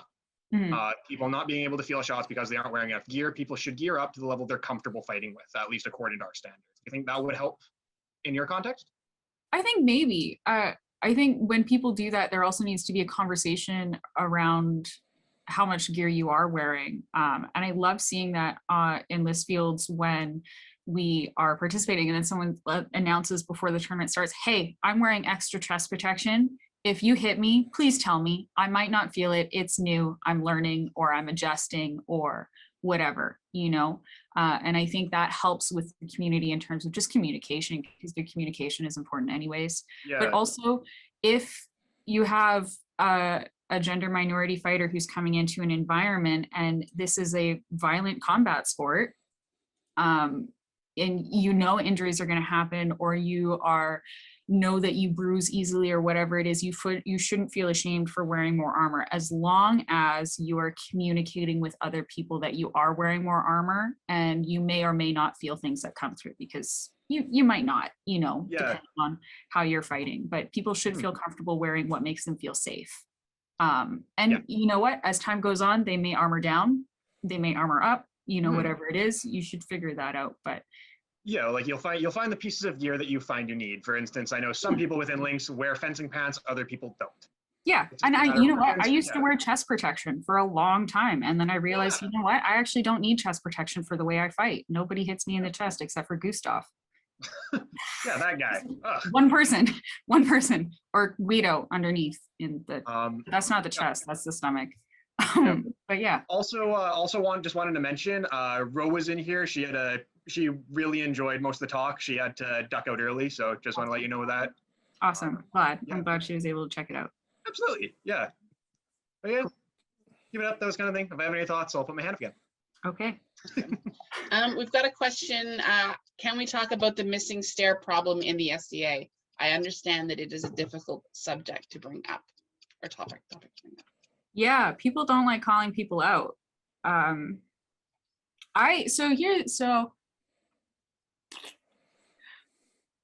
Since the pandemic has started and we have stopped pretty much anything related to the SCA, I find that I myself have become much more comfortable in who I am. And I'm much more comfortable having difficult conversations than I was a year or two ago. And I think that more people should work on that, because here's the thing. Missing stairs are the people who make things unsafe, and they're the people who make things not fun. And if you're not willing to remove the missing stair or fix it, you're going to continuously have dropout. It's kind of like having a bad manager, honestly. If you're like, oh, I don't know why there's such a high turnover, check your manager. You know, like, everybody knows why there's such a high turnover, except for the people who don't want to address the issue. And if you're not going to address it, then you're just making an unsafe environment, honestly. You just are. You're not making it fun. You're not making it safe. You're going to have turnover. It was my question. So one of the things I got in the comments was, what is the missing stair? And you can Google the missing stair. It's actually a very specific blog post.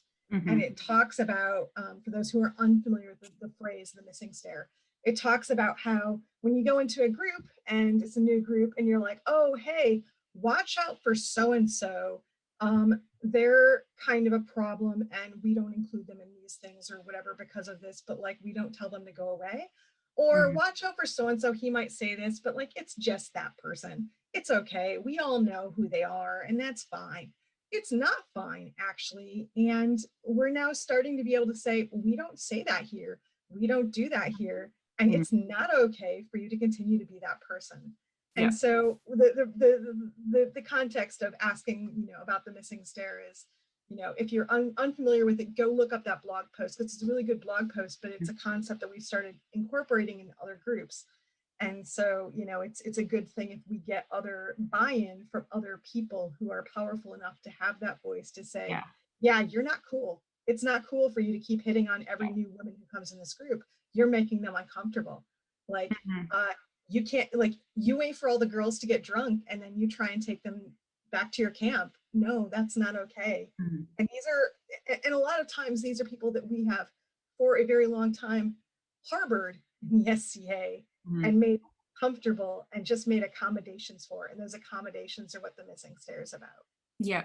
And she mentioned a really great phrase, which I absolutely love, which is great for calling out poor behavior and behavior that you do not want to encourage in your environment, which is, we don't say that here, or we don't do that here. It shuts people up real quick.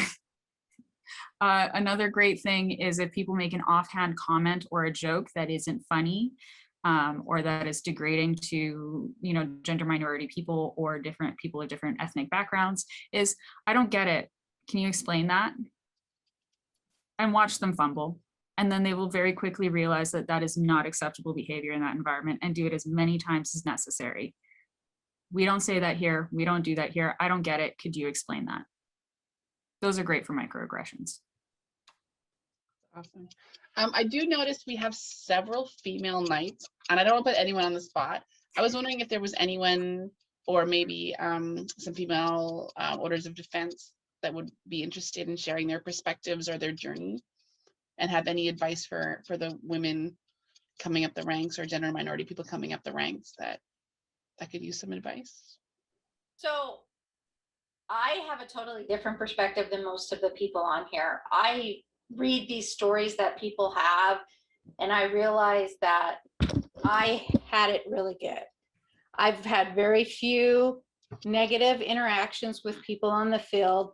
I started fighting in 1990. I joined the SCA. The people I started fighting with helped me get armor together. They were super encouraging. From the get-go, I traveled with a ton of different people. We went to different fighter practices. I never had problems with people working with me. My problem had nothing to do with the community around me. It was all in myself who was the problem.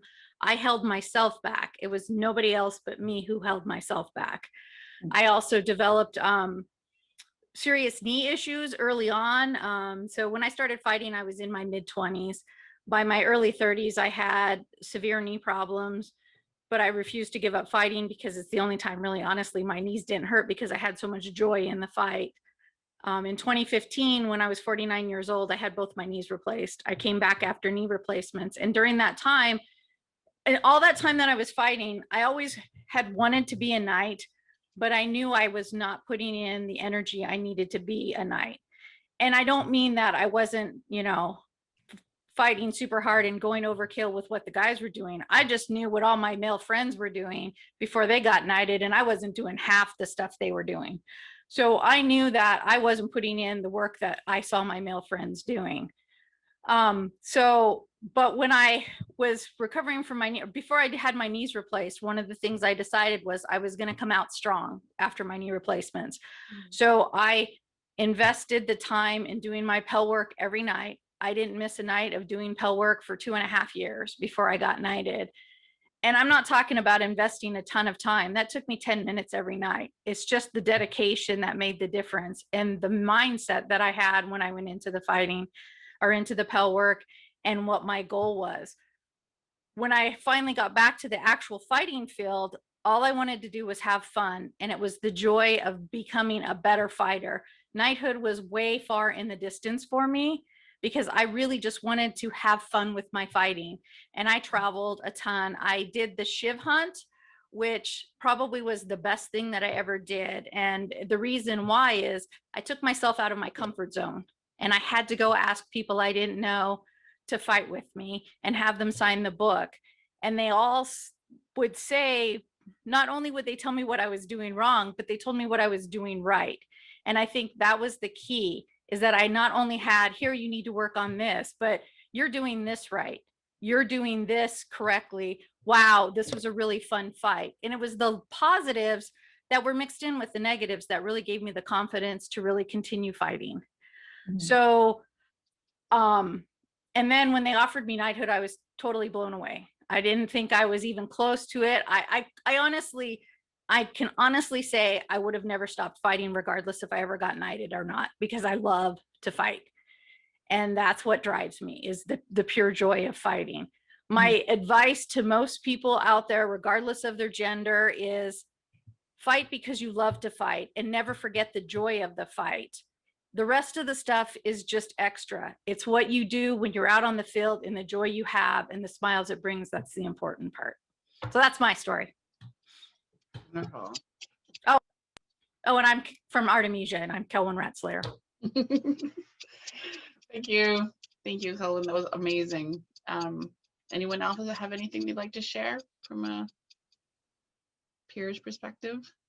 I don't know if maybe I could leap in. Absolutely. So I'm Sir Kira. I am out of Abikel, which is, up in the Canuck land here. So for a reference for a lot of folks, I'm about 125 pounds and 5'4". So if anybody has anything about your size, it don't matter. So yeah, there you go, to all of the small folks out there. If I can do it, anybody can do it. Big things that I had to learn along the way was learning to trust that. So I ended up with a lot of bad advice as I went along, because a lot of people couldn't translate mechanics and basic fighting styles to a smaller body type, I noticed. And so, because we have a lot of really big, really proficient guys here. So it took a long time for me to trust my ability to take the information that I was getting and then be willing to play with it, and then have somebody that I could work with. A couple of people, actually. Abikel's quite good in this, to try things out until I figured out how it worked. And that was probably the biggest thing that I would love to push forward to people is have faith to play. Also have the ability to say, you know what, thank you, but you don't have to listen to all the advice that ever comes your way, because a lot of it really doesn't translate not particularly well. So for example, in other things, if I swear to God, things that make me laugh, get stronger now. So for example, I've altered my equipment. It's lighter. I sacrifice the fact that my durability isn't going to be as good, but that's okay. So I replace shields more often than most people. One thing that was sort of particular that came out, especially just around my knighting, is that because I'm not strong and I'm not particularly big, I can't cheat my shots. So my mechanics have to be fairly well on. So don't tie your success rate necessarily to your skill rate, right? Wait, does that make sense? To your win? Your wins don't necessarily make you successful. So my success rate probably doesn't match a lot of the guys who, if they don't maybe necessarily throw a shot perfect, can probably power it through. And I had to come to grips with that. So, but I don't want to use it as an excuse. What it is for me is just another level for me to perfect my skill, work on my technical, and running away is a completely legitimate strategy.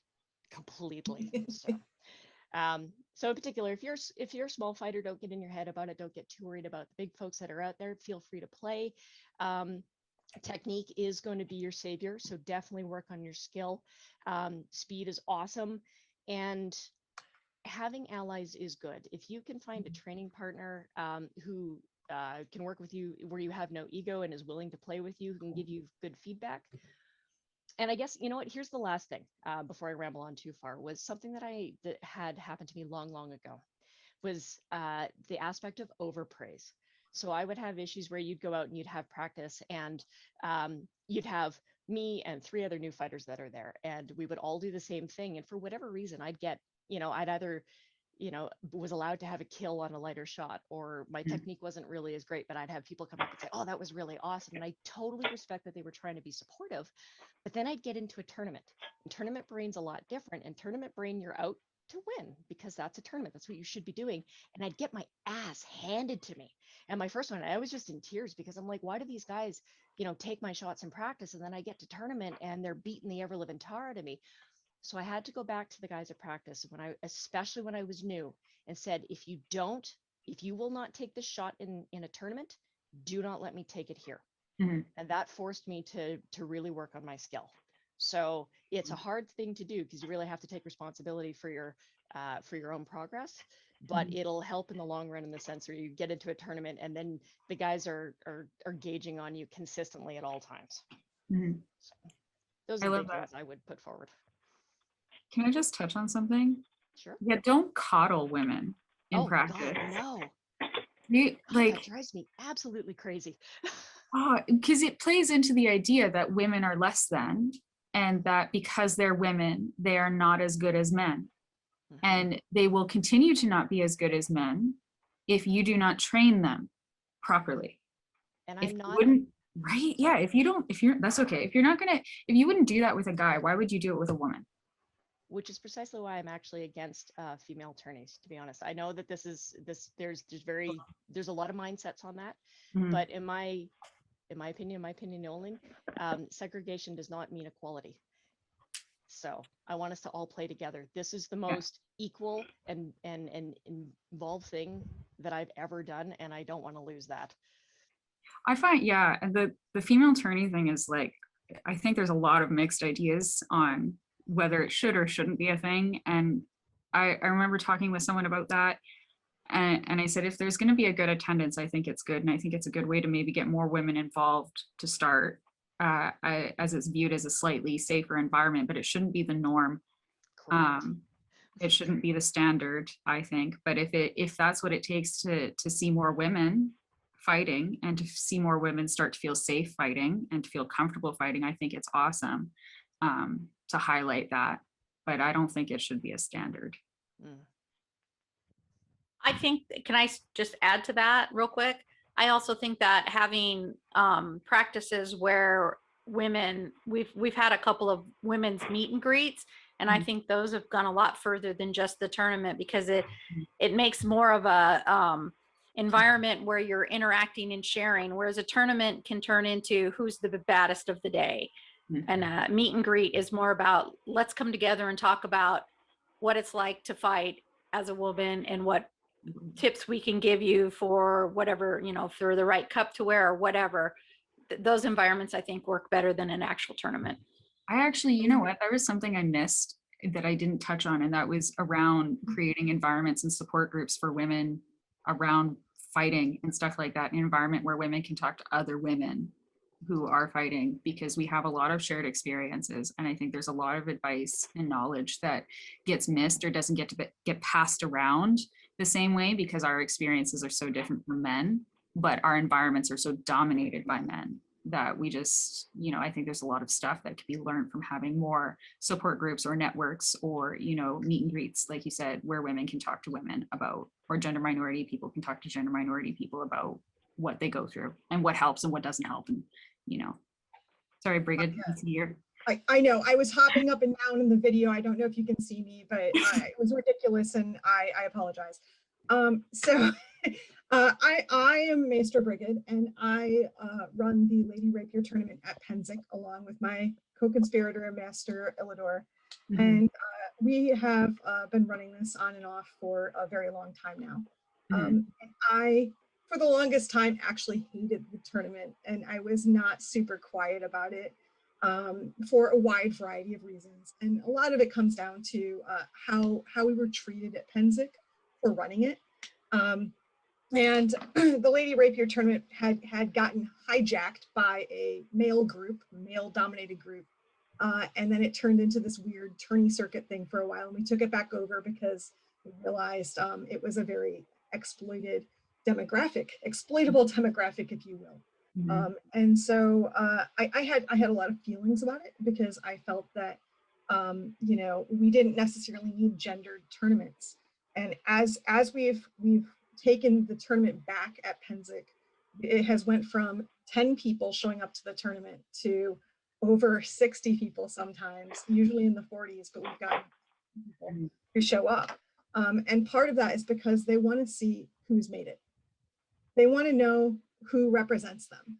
They want to get a chance to fight the women who've you know, made it as far as they want to make it, and they want a chance to fight them and then say, hey, afterwards, can we do pickups? Can we learn? Yeah. When Illidor originally was running it back in the early aughts, late 90s, we were running it as a meet and greet, as a prize tourney, as a social thing, and then after we'd have a big round robin, we'd have just a knockdown badass round robin to show the end fight. And that's to this day how we still run it. We run a very large meet and greet style event, which is very round robin-y. We encourage a lot of fighting. Sometimes my mom even bakes cookies that I take with me to the tournament and share with everyone. And then we have a giant final Sweet 16, and we actually get just a really amazing fighting out of it. And afterwards, even though I've really disliked the tournament idea of it being segregated, over the years, I've had lots of women who have come up to me and said, hey, I really enjoyed this tournament. It felt like I had a place. It felt like I was seen. And so I continue to run that tournament specifically for the people who have come up to me and said, hey, I felt like this was important to me. I felt seen. I felt represented. I felt like this was a good way to break the ice with people I was otherwise too shy to walk up and say hi to or get to know. And so it's kind of turned into a thing. And then people ask me, hey, you run this thing at Penzic, would you run it at locally? And I was like, no, under no circumstances would I ever run this locally, because then it turns into this weird tokenism, like, oh, it's the girl thing now. And that's not what we want it to ever be. But what we do make sure at Penzic, when we have such a large field, you know, we make sure to move people to meet people from other kingdoms as much as possible, separate people out, and it's turned into a thing that's very much supported and loved by people. And so I've come back around on it, and I now kind of support it, but only for the big wars. So there's that. So I didn't know if there are any comments on that. I did want to also say hello. I'm Maester Brigid, and I would also give my background if you were interested. Yes. Okay, so I started the SCA in 1994. I was a teenager, and I started fencing when I was also still a teenager, and I'm an only child, and I come from a place of privilege, right? And so it has never occurred to me to understand people at that point in my life that did not have the same privilege or the same ability to go to events, or the same ability to go and fight as I did, or the same ability to just walk up to people and say, hi, I'm Brigid, let's fight. And I've always had this very assertive attitude, this very, I'm going to go out and not be ignored attitude. And so within 4 years, I made what is the white scarf equivalent in the Middle Kingdom, because I was able to go out and just do that. And one of my biggest hurdles, however, was that I didn't have cohesive training. And so I would go up to people who would beat me, and I'd say, how did you beat me? Show me what you did, teach me. And I would go out of my way to travel a state or two away just to be like, you beat me this one time and I was really impressed by you. Can you train me? Will you teach me what you do? And so I had this very hodgepodge of training, and a very strong can-do attitude that can only take you so far, but not take you so far as to not get injury. And so one of the things I found at Penzic one year was that we were hosting this, Maester Lilius of the East was hosting this panel of women in rapier. And what I found was that we had 3 different generations present. We had the generation who were like, Title IX, I will not be told I cannot fight men. I will not be told I cannot fight whoever the heck I want. And I've always been really proud to know those women and really proud to understand that. But to me, that wasn't the same generation I came up in. You know, I'm a baby Gen Xer. I grew up in the era of you can do anything you want. You can do anything a man can do. You just have to try really hard. You just have to try harder and keep trying harder. And so we would fight like the men fought. And then we wondered why we had so many knee injuries or shoulder injuries or so much tennis elbow. And we weren't teaching each other how to actually fight with our own bodies. We were teaching each other how to fight like men fought. And so a lot of us are now facing long-term injuries and chronic injuries as a result.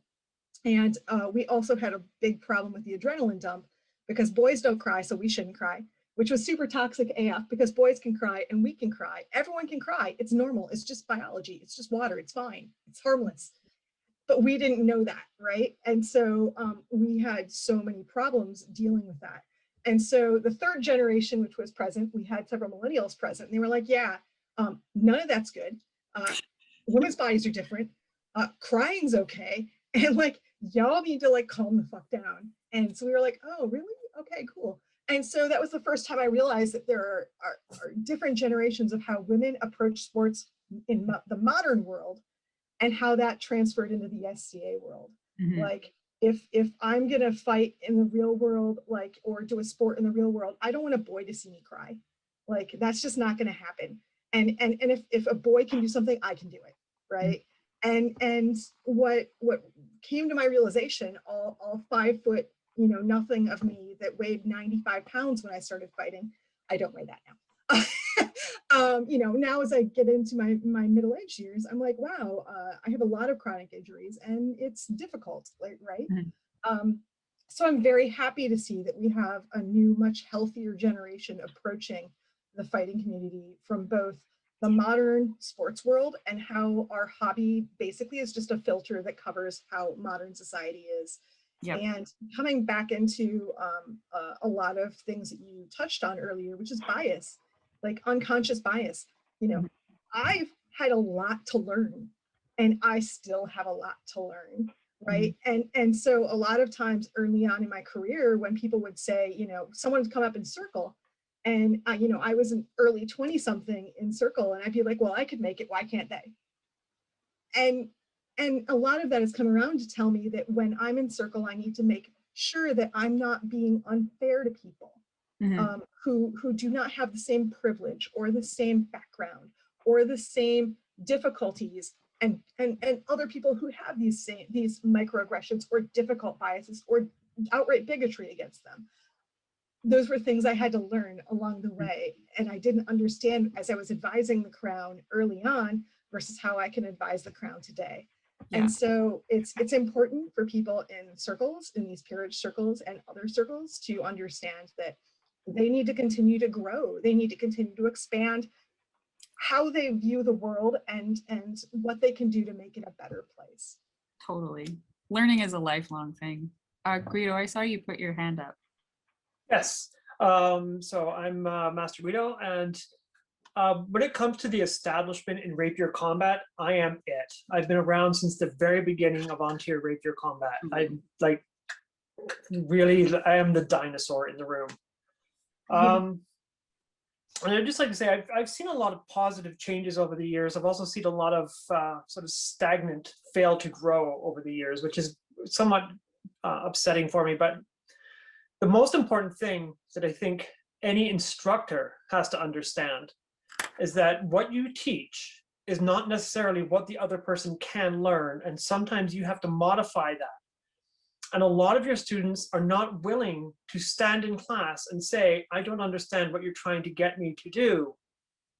And therefore it becomes important for an instructor to make themselves available after a class to clarify or modify that instruction as necessary for whoever is required to have that clarification or modification. I've heard a lot of people say that aggression is important in rapier combat, and I will say that absolutely is not, even though people will accuse me of being an aggressive fighter. And yes, it appears that I'm aggressive, but I'm also analytical. I throw myself into the combat when I see the advantage is mine. And that's not aggression. That is that is focus. And I will say that saying to somebody to be more aggressive is not correct. People should just be more focused and understand when they have the advantage and to press that advantage. That's a much better way of putting it. I think aggression actually is detrimental because you fail to actually understand what's happening around you when you suddenly become extremely aggressive. I find the aggressive fighters very easy to defeat because you just let them burn themselves out. But I also like to say that, Savia, this is an excellent course. I think you've done a very good job, and I think I'm done. Thank you very much. I would like to touch on what Guido just said with aggression, actually. Sure. Because a lot of times women are told, be more aggressive. Yeah. What that is what that's code for is be more confident. Mhm. And a lot of aggression actually is just, you are confident and have good skill. You have confidence and you have good technique. You have confidence to have presence on the field. And a lot of times what we do in our communities is we erode confidence in women. We do not give them the ability to build up that confidence. We don't give them that ability to make themselves strong and stand tall with that confidence. And so what that turns into is you're kind of timid on the field. You need to be more aggressive. That doesn't mean just charge in and hit harder or hit more. What that means is we need to give you space and time to feel like you have a place here and that you have a good place on the field to build your own confidence. And show us you have confidence, because confidence is everything. Confidence is what wins you fights. Yeah. I think there's a difference between aggression and confidence, right? And I think a lot of people just default to use aggression in place of confidence when really you need to be firm in your technique and stuff. I'm going to answer a question that I saw in the chat, which was, if we were to take actionable things from us tonight, what would you ask people to do? I would ask that I mean, and again, we're in the middle of a time when we can't really attend a practice and stuff, but if I would ask that people take time to analyze your practice. How is it structured? What does it look like? Who are the people attending and who are the people leaving?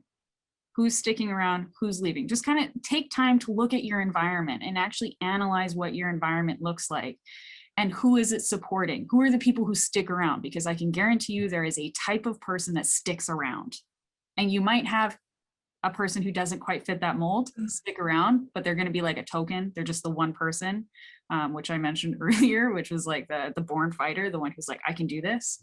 And then look to adjust your environment from there. Really simple thing, make sure you have the equipment for a variety of body types. Prep your steel key, prep your armor, everything. Make sure that you have stuff that is there for a variety of body types, because if you're not prepared to have gender minority fighters, you're not going to have them. You need to be prepared, and then they will come. Build it and they will come. So make sure your environment is stocked for multiple body types. And then look to see where you are seeing the drop off, who's dropping off and stuff like that. So just kind of take some time to pay attention to things like that. And then the other thing, which is a little harder to do because those are things that are simple, is to address your own biases. Catch yourself when you say something that is heavily gendered. Catch yourself when you say something that is not accurate. You know, if you wouldn't say it for a guy, why would you say it for a girl? Things like that. And try to work on catching your own language and your own thought process. And again, that's a harder thing that requires personal work and development, and it's going to be uncomfortable and it's going to be a longer process. But I think that's really the foundation that needs to change, so that when we have everything prepped in our environment, the mentality matches. Because just because you have a lot of women attending your practices doesn't mean that you're succeeding. So that's what I would do. We have someone with their hand up physically there. Jed has his hand up physically for a little bit. Cool. So one thing that I'm gathering from this, and this again, like, it comes back from like my experience in SCA, but from what I've heard is rather broad, and even just reading in the chat here, would a good place to start for a lot of people just be having structured practices? Yeah. Yeah. Yes. If you don't have a structured practice, you're not going to learn very much. You just, Like, I know as far as I'm concerned, if you don't have a structured practice, you don't have a practice, you have a sparring day. yeah. Yeah. You don't learn much from sparring days. If you don't practice the technique that leads up and then have time to apply the technique that you just learned, you're not learning a lot. No one cares who wins practice. Yeah, you can't win practice, bro. Too many people who care who wins practice, and that's an issue. Yes. And another one, I know that we've talked about it personally quite a bit, is the idea of calibration and just that communication with your training partners. Yeah, Does that have that I would love probably be the a good thing too. idea of calibration, and I know And it doesn't happen on the field. No, it doesn't. I like calibration because it allows you to check in with your partner. And if you, because here's the thing, I know that you're going to get hard hits. We are fighting with weapons, and I'm talking obviously specifically for like rapier. Like, I know that happens. Injuries are going to happen. It's a combat sport. But if you can prevent the injury. And part of that is communicating, where it's like, hey, you know what? You're striking really hard. Let's dial it back a little bit. And if you have a conversation beforehand to say, is this okay for you? Is this an acceptable amount of pressure for you? You know, and you do that back and forth and you test to go, yep, that's not too hard. Cool.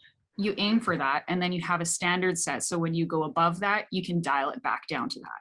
And I think that helps create a safer environment. Like to further expand on that idea, it defends you because no one can say, well, we didn't agree. Yeah. If someone hits you harder, you can say, no, that's not what we agreed on. It's not just, well, I think that we were going harder. Well, like, no, we tapped each other a bunch, said, this is how we're going. Right. And it's so and you easy can to get always amped come back up. to it. It's so easy to get amped up in fights if you're, especially if you're going full speed, you know, and if you're in a practice, I don't really think you should be doing most of your practice at full speed. If you're doing most of your practice at full speed, it's a matter of who's winning the practice. It's not a matter of your training. That goes into winning. And if you're not fighting full speed, you shouldn't be hitting hard. So yeah, I see Guido has his hand up, and then there's a few other people as well. On the structured practice thing, I cannot stress structured practices are the single most important thing to success. One of the biggest issues I have, having run practices for a long time now, is the groups of people who sort of decide they don't want structured practices and just want to show up and fight. And the SCA being what it is, I can't tell them they can't be there because that's wrong. So forming a small structured group that's still going to do the structured practice off in the corner is the only answer I get, which becomes difficult to do. But if you persevere and keep trying and keep pushing for this, eventually they do come around and it becomes a much more structured situation. But with a structured practice, it's really, really important to read the group and understand what they want, and also to sort of move around who's doing the teaching. Because for the students and the instructors both, a single person teaching all the time becomes just horrible. Yeah. The teacher gets burned out, doesn't care anymore, loses interest. And the students start to say, oh, he's just flapping on about this shit again. I've heard this before, and they wander off. So change the instructor on a really regular basis, if at all possible. And when it comes to calibration, honestly, the SCA rapier combat is supposed to be to the touch, so I don't understand why there should even be an issue of calibration. If they felt it, it was good. Done. The number of people have asked me when I hit them, did you hit me? Did you feel it? Well, yes. Then yeah, I must have. So yeah, it was good. Tipped off my mask. What? Yes, my favorite line. I'm sorry, that tipped off the edge of my mask. Yeah, that would have been your face. You're dead. Good. Move on. Yeah, that's great. No. I think the calibration though is especially good for new students, because here's the thing, you are hitting people and you are hitting people at full speed. And so you need to understand what's acceptable pressure and what's unacceptable pressure. Because there's a line that you will cross. And if people don't know where that line is, because they don't know what calibration is, they're going to cross it and they're going to give people injuries. I know we've all had that person out of practice who hits really fucking hard. And then we're like, hey, dude, you need to calm it back. But if you had told them what's acceptable and called it out earlier, it would have been solved sooner. So, and that again drops onto the instructor to keep an eye on what's going on, or the instructors, preferably more than one, to keep an eye on individuals and see who's ramping it up, who's keeping it nice and controlled, and be able to not step on this, but sort of address these issues as quickly as possible. Yeah. That's again falls into a structured practice situation. If you have a structured practice, these things don't slip through the cracks. You don't get somebody who suddenly is hitting like a Mack truck all the time. Right. I know for myself, when we were still having practices, something that I would do is we would do a calibration at the beginning of practice. And I would go, I'm just going to touch you so that you know what it feels like. You touch me, so I know what it feels like. We'll do that on the mask as well. We're good. You know how that feels. I know how that feels. Cool. Because when you have an environment that can't be as structured, or there's a lot of people who don't, if you do that with every fighter and they start to do that, it allows them to kind of watch it themselves so that they get an idea of how that works. And that's kind of when I talk about calibration, it's kind of what I want to see in practices, is that if I don't show up and I'm kind of the lead person for most of the time and I'm waiting for someone else to kind of do that, they kind of know what to do and they know how to do it in a safe way. I saw someone, I don't know how to say your name, Ellen. You have I don't know how to say your first name, Kushag? Yeah, Mistress Had your hand up? Yes. My Lord Curtis in the mid-90s was working in instrumentation and made a calibration piece for SCA fighters just to see how hard we were hitting. Took it to a Crown event. We broke it. Yeah. You know, the guys were all having a go at it, and some of the ladies, just to see how hard we were actually hitting. I can't remember the actual figures, but it was in the hundreds of PSI, landing in a 1 inch square, 1 inch sword width. And we broke the calibrator that weekend. Might be a useful thing to have around, maybe see if there's anybody who could make that, and sort of get to the point, okay, this is what it should feel like, and maybe start having something objective like that you could say, okay, so a killing blow is 60 PSI. If you're hitting over 100, you're hitting too freaking hard. I remember the first time I saw the meat experiment where we hung up meat and had people take sharp rapiers and thrust through or cut with the calibration that they felt was reasonable. And I almost lost my lunch the first time. I took what I thought was a normal thrust through something that had a little bit of leather on the outside and meat on the back, and just it went straight through like butter. And I was like, oh God, I'm a visual person and that's my opponent. Ew. You don't need that much force. You really don't. We don't. You should be hard is much better. And obviously, like, I'm not in armor combat, so I won't really speak to calibration in that arena, because that's not something I do. I do that on the warfield for fun sometimes. But yeah, I saw Merwin had their hand up a while ago.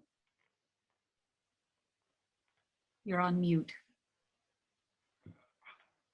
Find it's once the adrenaline starts getting going, you just don't always feel the hits as much.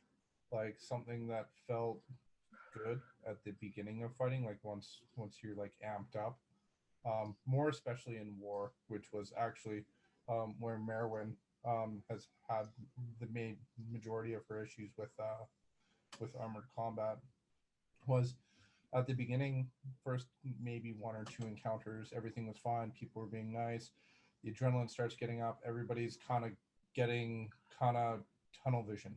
And once the adrenaline gets going, you don't feel the hits as much, and you just kind of start to smash a little bit. And I've noticed that through practices. Like at the beginning of practice, everybody starts slow, you do your warm-up, you start off with like your slow work to kind of like help cement some stuff and kind of get everybody into their mindsets and stuff. And then once you start getting towards the end of practice, when you start doing your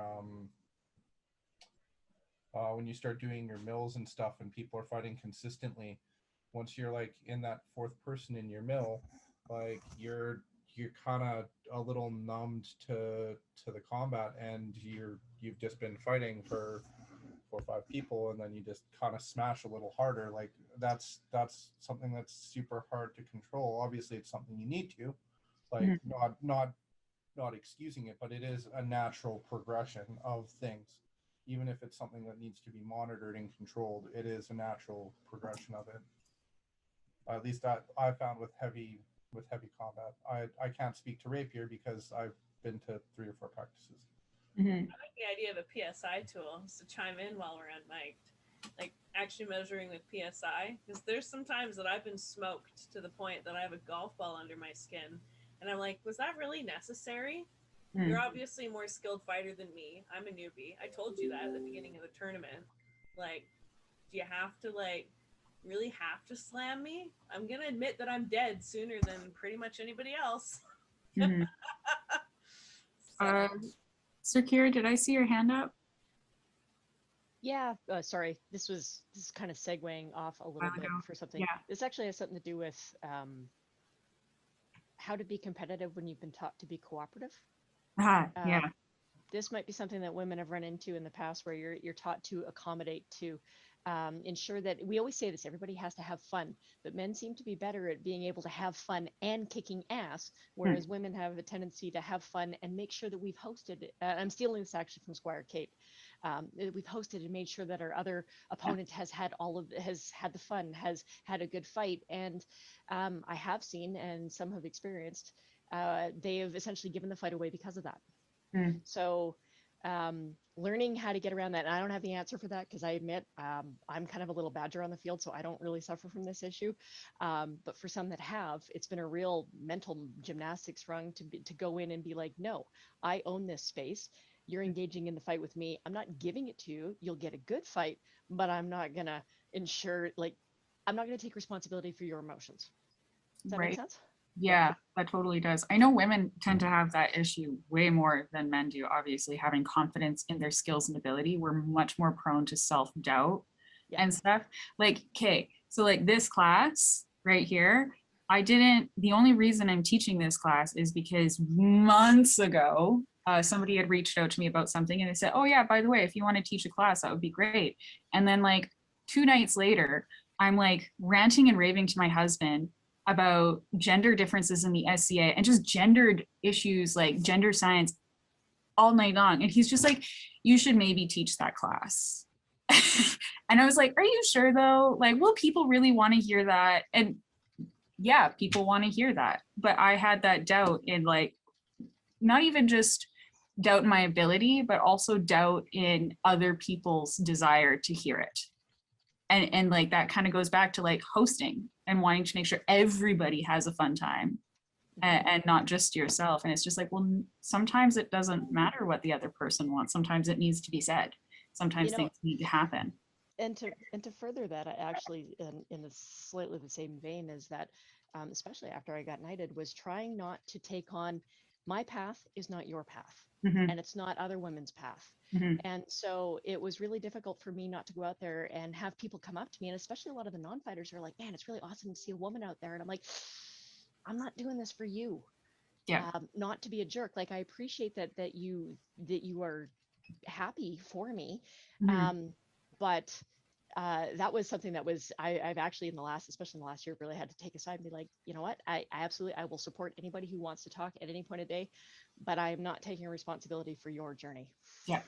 Yeah. And that's a hard one too, because it's so, I think it's kind of easy in some ways. And you want to, you want to do the support of all the people. You're like, yeah, but by the same token, you're like, no, wait, I'm not a token. I don't want to be the token. I just want to fight. I actually read an article here, and Jed, I have seen your hand. I read an article recently, and they were talking about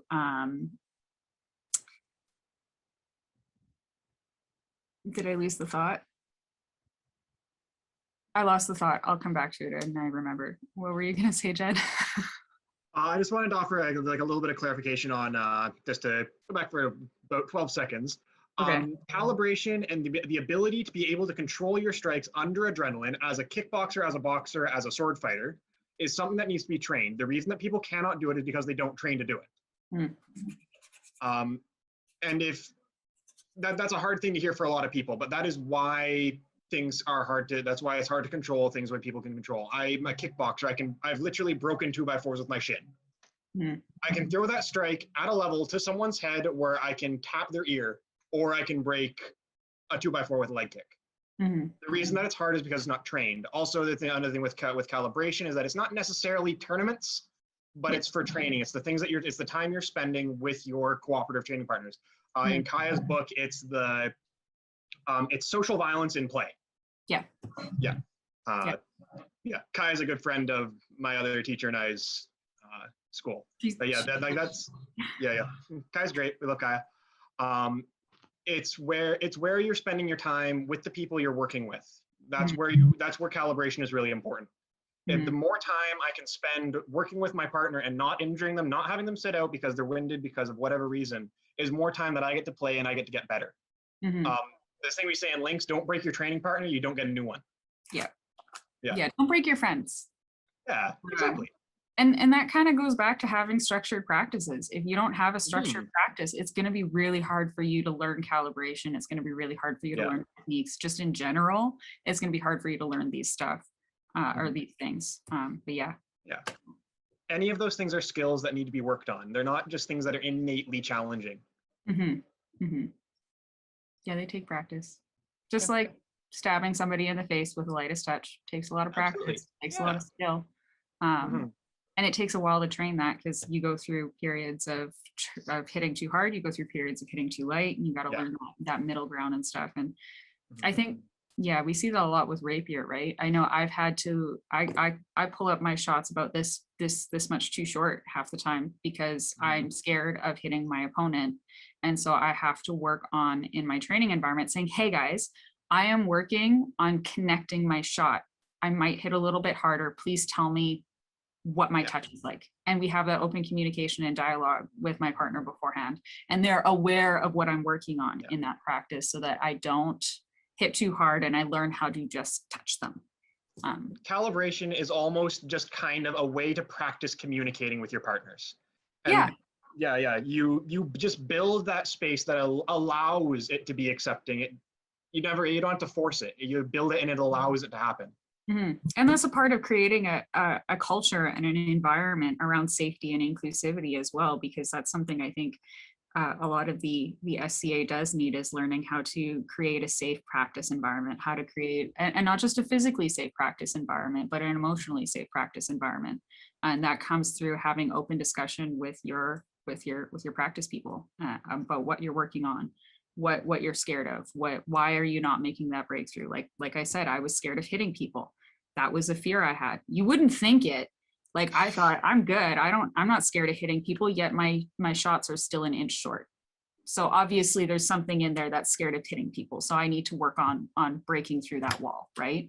But the only way I'm going to work on breaking through that wall is if I feel comfortable and if I feel emotionally safe and physically safe with the people I'm working with. Yep, that was all I wanted to add. Yeah, thanks. Cool. I got one question because I don't see anybody else raising their hands up for this point. So you like wars, but you don't like tourneys for heavy? Yes. Curious. Are you able to answer why? I don't feel safe in tournaments. I've seen the bruises and the welts my husband walks away with, and I have no desire to receive those.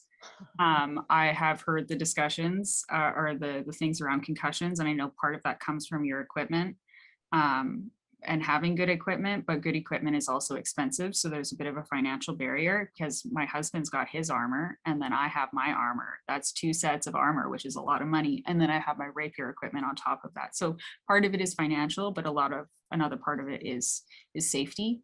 And quite frankly, I feel like I would have to conform a lot to that environment, and I would have to change a lot of my behaviors in that environment to fit or to mesh or to have some level of success, and I'm just not willing.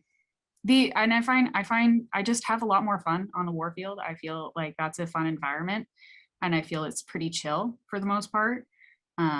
Which I don't think most people would describe a war environment as chill, but it feels it's comfortable, I guess is what I mean. There's more space. You can move. There's more space.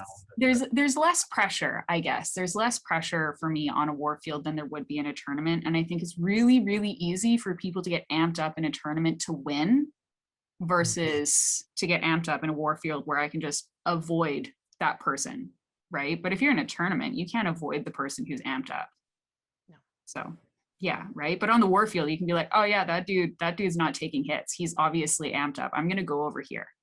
And you can kind of pick and choose your situation. I also run pike too, so I'm not very, I guess, up in it, if you will. I kind of just stand by and poke people in the face. So it also utilizes some of my rapier skills. So that's why.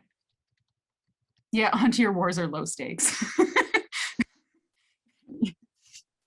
Yeah, but that's why. And I'll be honest too, my path is rapier right now as well. So I'll point that out. That's easier to focus on one thing at a time.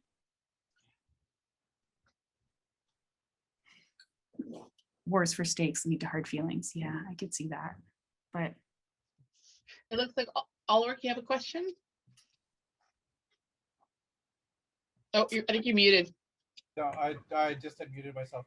I hope my laundry machine isn't too loud. I didn't balance my load quite well. Kind of like where society isn't that well balanced. There's bad joke. Sorry. Yeah, with like the calibration issue in fighting, I've noticed that that's part of the biggest reason that we see people drop out. But it's because we don't have a uniform structure across how we teach. Every shire handles their practice a little bit differently. Shires, like in Cold Keep, they were running practice differently. Unfortunately, since I've been back, I haven't been able to be to one since we're in the middle of a plague. But when I was in Danescombe, they ran their practices much differently than in Cold Keep. And my first near miss with the SCA was actually, no, I had two near misses. One was in Chilliwack, which is Lion's Gate or something. And then I would see guys practicing in New West. And the way that all of those practices were run was all of a very different culture. So I think if we could kind of standardize something a little bit more, like I know standardization isn't exactly the name of our culture, the name of the game, but then if we could create a culture that is actually fairly standard in how we run a practice, build a guideline for how to run a successful practice, and then try and hold people to that. Maybe include it in martial training or something to that effect, because like when I took my junior martial training, like all I basically did was watch a couple practices and get told how to check somebody's armor. And that was the extent of it. There was nothing about teaching somebody how to gauge shots properly.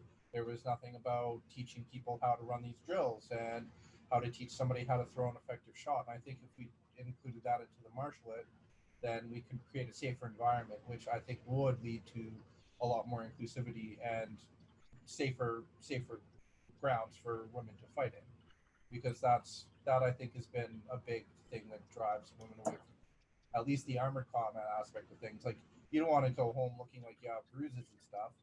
Like when I first started fighting, there was a young lady named Alexis up here that just started fighting at the same time, and she had her coworkers ask if her boyfriend was beating her because she showed up to work and she had bruises. And she's like, no, I just put on armor and hit people's sticks, and then laughed it off. But there was genuine concern behind there. So sorry if I'm kind of running rampant on that issue, but I think that is part of the central core of where we're losing people in armored combat. Yeah, I could see that. And like, when it comes to running the structured practices, I'm not sure how to implement, if it should be included in the marshalling or not. I mean, what I've seen, and it's kind of hard because the SCA is a hobby, right? We don't have the benefit of being a HEMA school where there is a structure that we can create and an environment and that we're in charge of with, you know, a rule set that we adhere to in that sense with how things are expected. It's different depending on where you go to. And I think that is, that is a small downfall in the way SCA practices are done, because it does, I think, allow for a lot of slippage and a lot of people to fall through the cracks and stuff like that. I think as it stands right now, the best thing you can do is look at how you want to practice to run in a way that creates safety for everybody, physical and mental and emotional, as I mentioned. And then just start doing that, because here's the thing: if you run a structured practice, you're going to see success with the people who come out of it. You just will. It just will. And then people will be like, damn, look at that. Like, look at this area. They got some kick-ass fighters coming out of that. What are they doing? And you will start to see that success from an environment or from a practice that's run with structure and run with safety as a forefront in the mind. People will succeed and people will be excited to join because they're seeing an environment that's A, comfortable for them to be in, one, that B, that they feel safe in, and C, they're getting success and they're getting the training that they need, and they're getting that confidence boost, especially if you're doing things like rotating instructors and stuff like that. That's something we used to do in gymnastics all the time, was we would have a different person lead the practice each time, so that we would get our confidence in looking at people and analyzing what they were doing and giving advice and feedback, and vice versa. And they start doing that. I know one of the practices in Avical started doing that, and they started getting questions like, how come all of the fighters in your practice are doing so good? And they're like, well, we run a structured practice in threes. This is what we teach them, and this is how we teach them. You can do that too. It's working, obviously, or you can choose not to. And it kind of creates that excitement, I think. And that's the only way I think people can really do that at the moment, as like a start it now kind of a thing. I think if you want to include other stuff in like marshalling and teaching in that sense, it's going to be a longer path, because you got policies and stuff, rules to change, which is always longer and harder to do. Yeah, everyone has a different learning speed and comfort. Totally. I noticed that we have more questions, but I also know that our speaker has now been at this for 3 hours. And so I would maybe check in and make sure that you were okay and not dying or something. Good, I'm not dying. Are you sure? Yeah, I'm sure. You've been in the hot seat on some difficult topics for quite a long time now.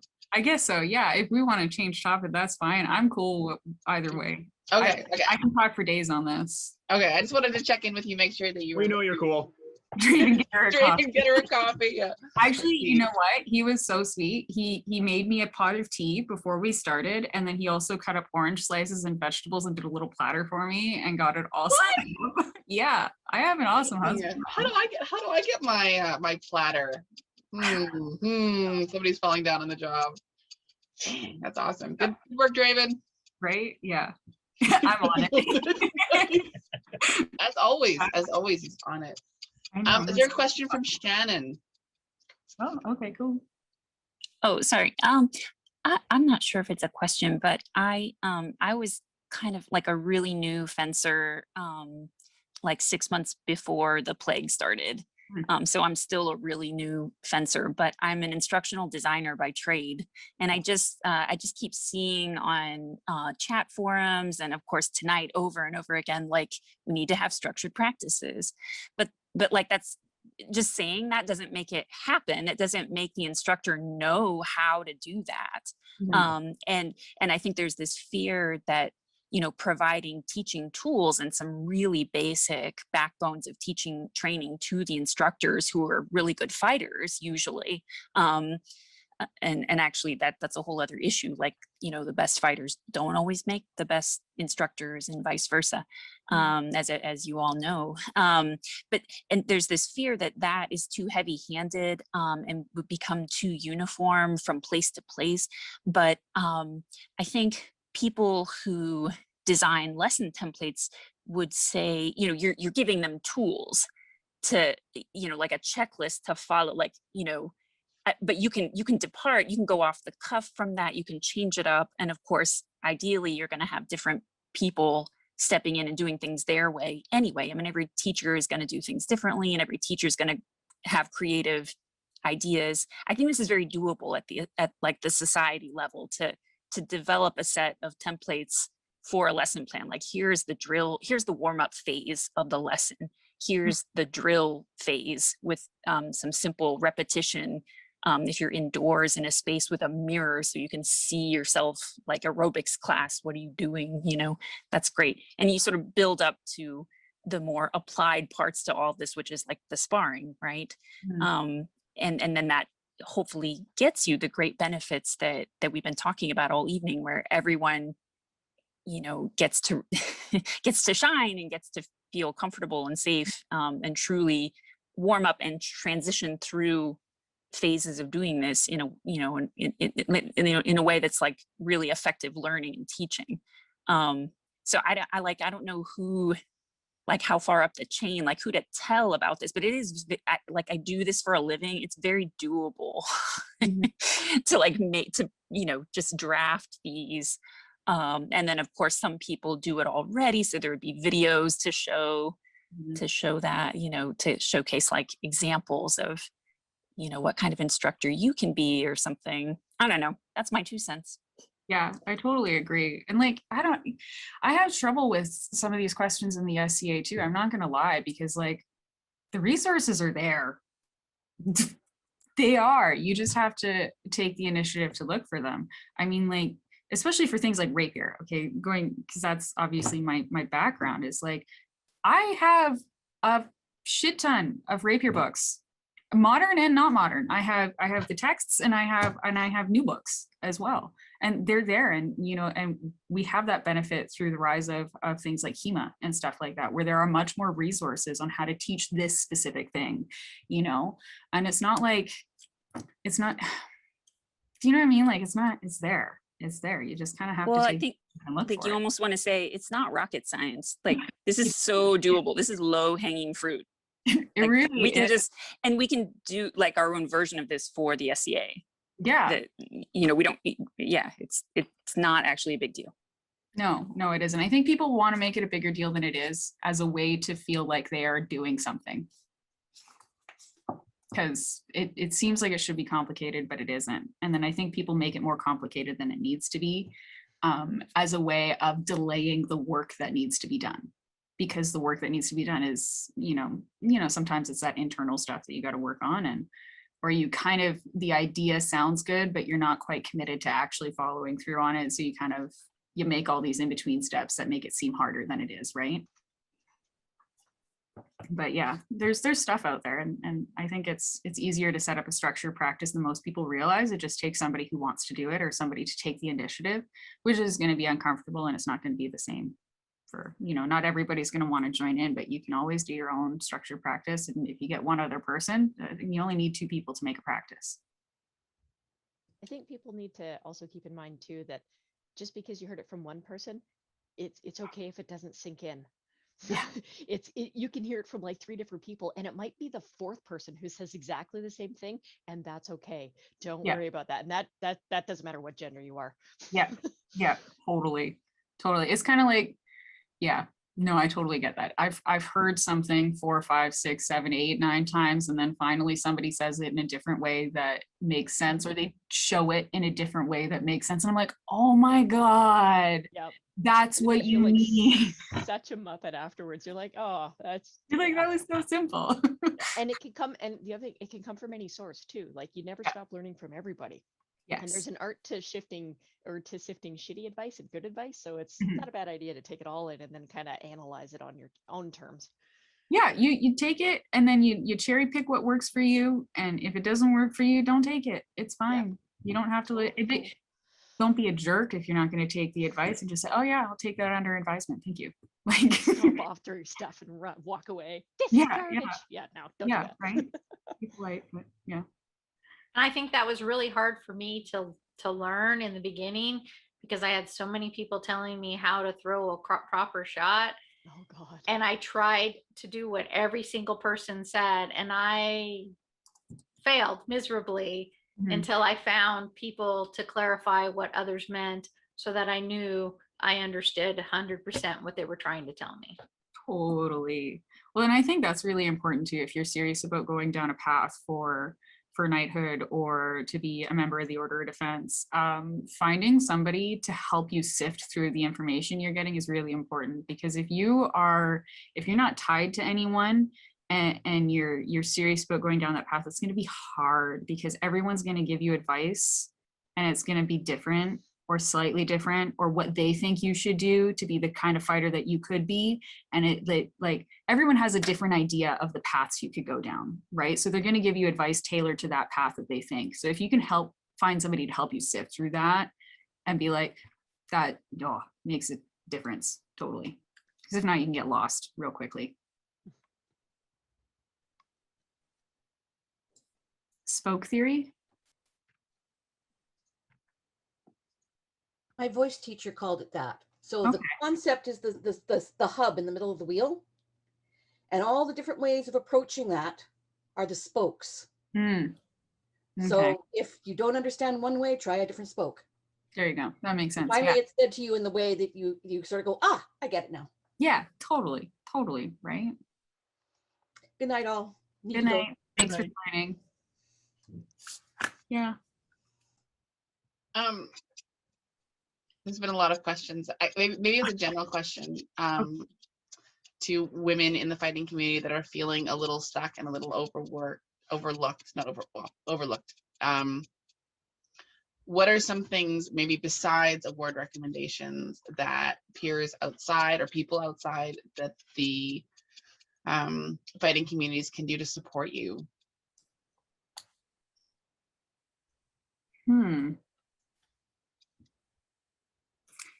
I think, oh, someone has their hand up. I have one. Please don't interrupt us right before a tournament. Because here's a thing about being a lady who is a fighter. I realize that I'm very visible, and when I am in the right before, it's Ursamus or whatever, I'm getting my kit together, I'm getting my stuff. As much as I super want to encourage your new fighter or talk to your kid or, just generally be kind of a celebrity, right before I get on the field is the absolute worst time to do that, because it pulls me out of fighter brain and puts me into hosting brain. And that is, that's really disruptive to my fight. And sometimes it takes everything in me, and I do, to be gracious, but then that means that I don't fight as well as I might. So that is a wait until after the tournament, or when I've, ideally after I am no longer wearing armor, because here's another thing that happens to me is that when I put on a pretty dress, people forget that I am a fighter. Like, sometimes I'm even wearing the red belt and there's a group of people talking stick and I just get literally looked over because they, it's, they forget that that's also who I am. So, there's, I really do want to talk to you, and I really do want to encourage you to, get on the field if that's what you want to be talking about, but not right before Ursamus. Thank you very much. Yeah.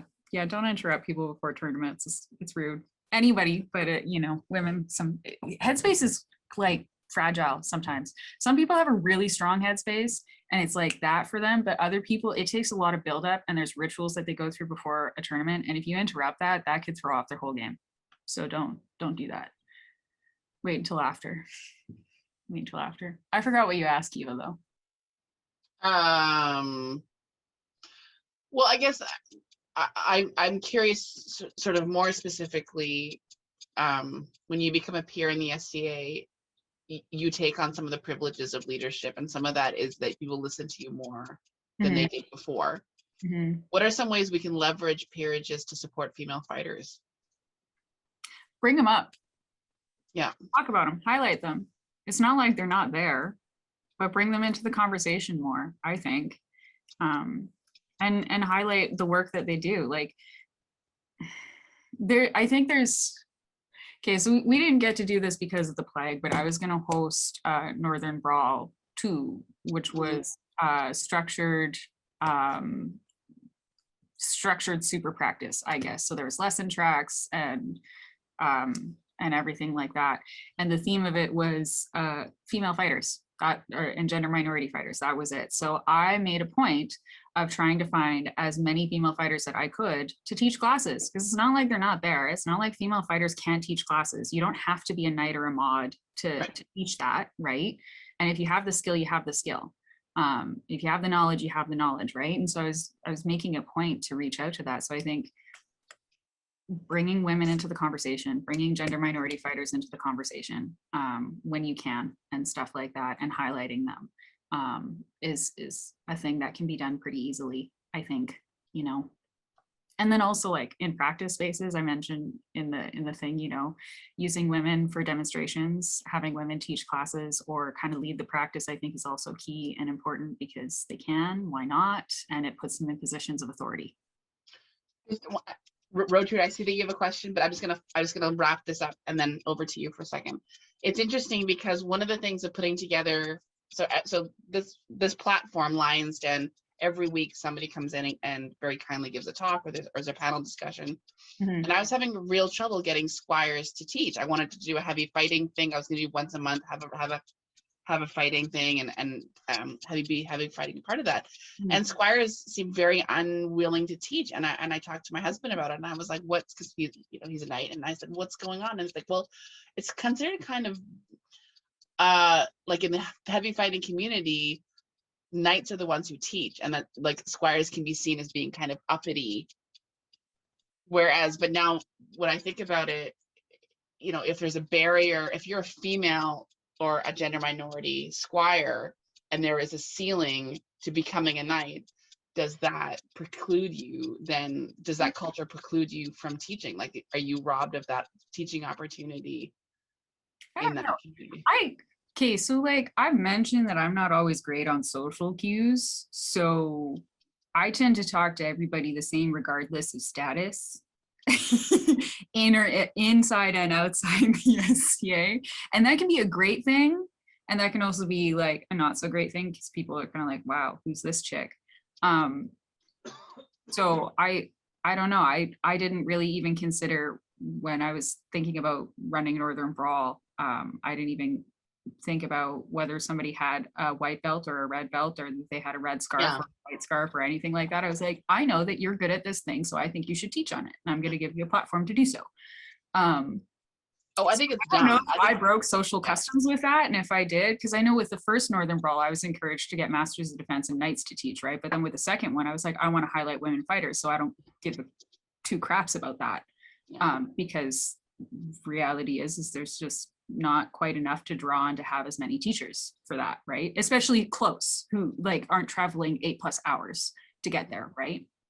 So I was like, you know, I don't really, and I don't know. I think if you're gonna learn, you're gonna learn. But Rotrude, you had your hand up too. This actually ties into this. It's very flattering and super validating to be asked my opinion / asked to teach something that has nothing to do with my gender.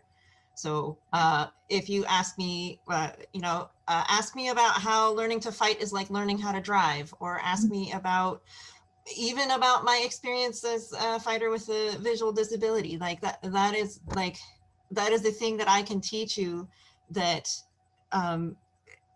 it doesn't have to do with me necessarily being a female and a fighter.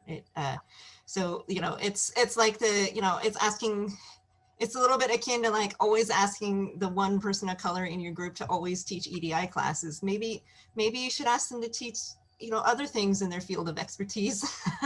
I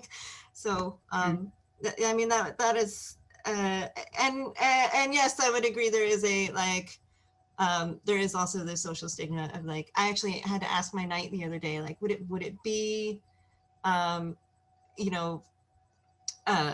too forthright to teach a class on X thing that I have been thinking about teaching a class on? And he's like, well, technically, no, you might get that, but that it shouldn't be that way. So I think that's a very valid point, is we should be learning from a greater pool of people.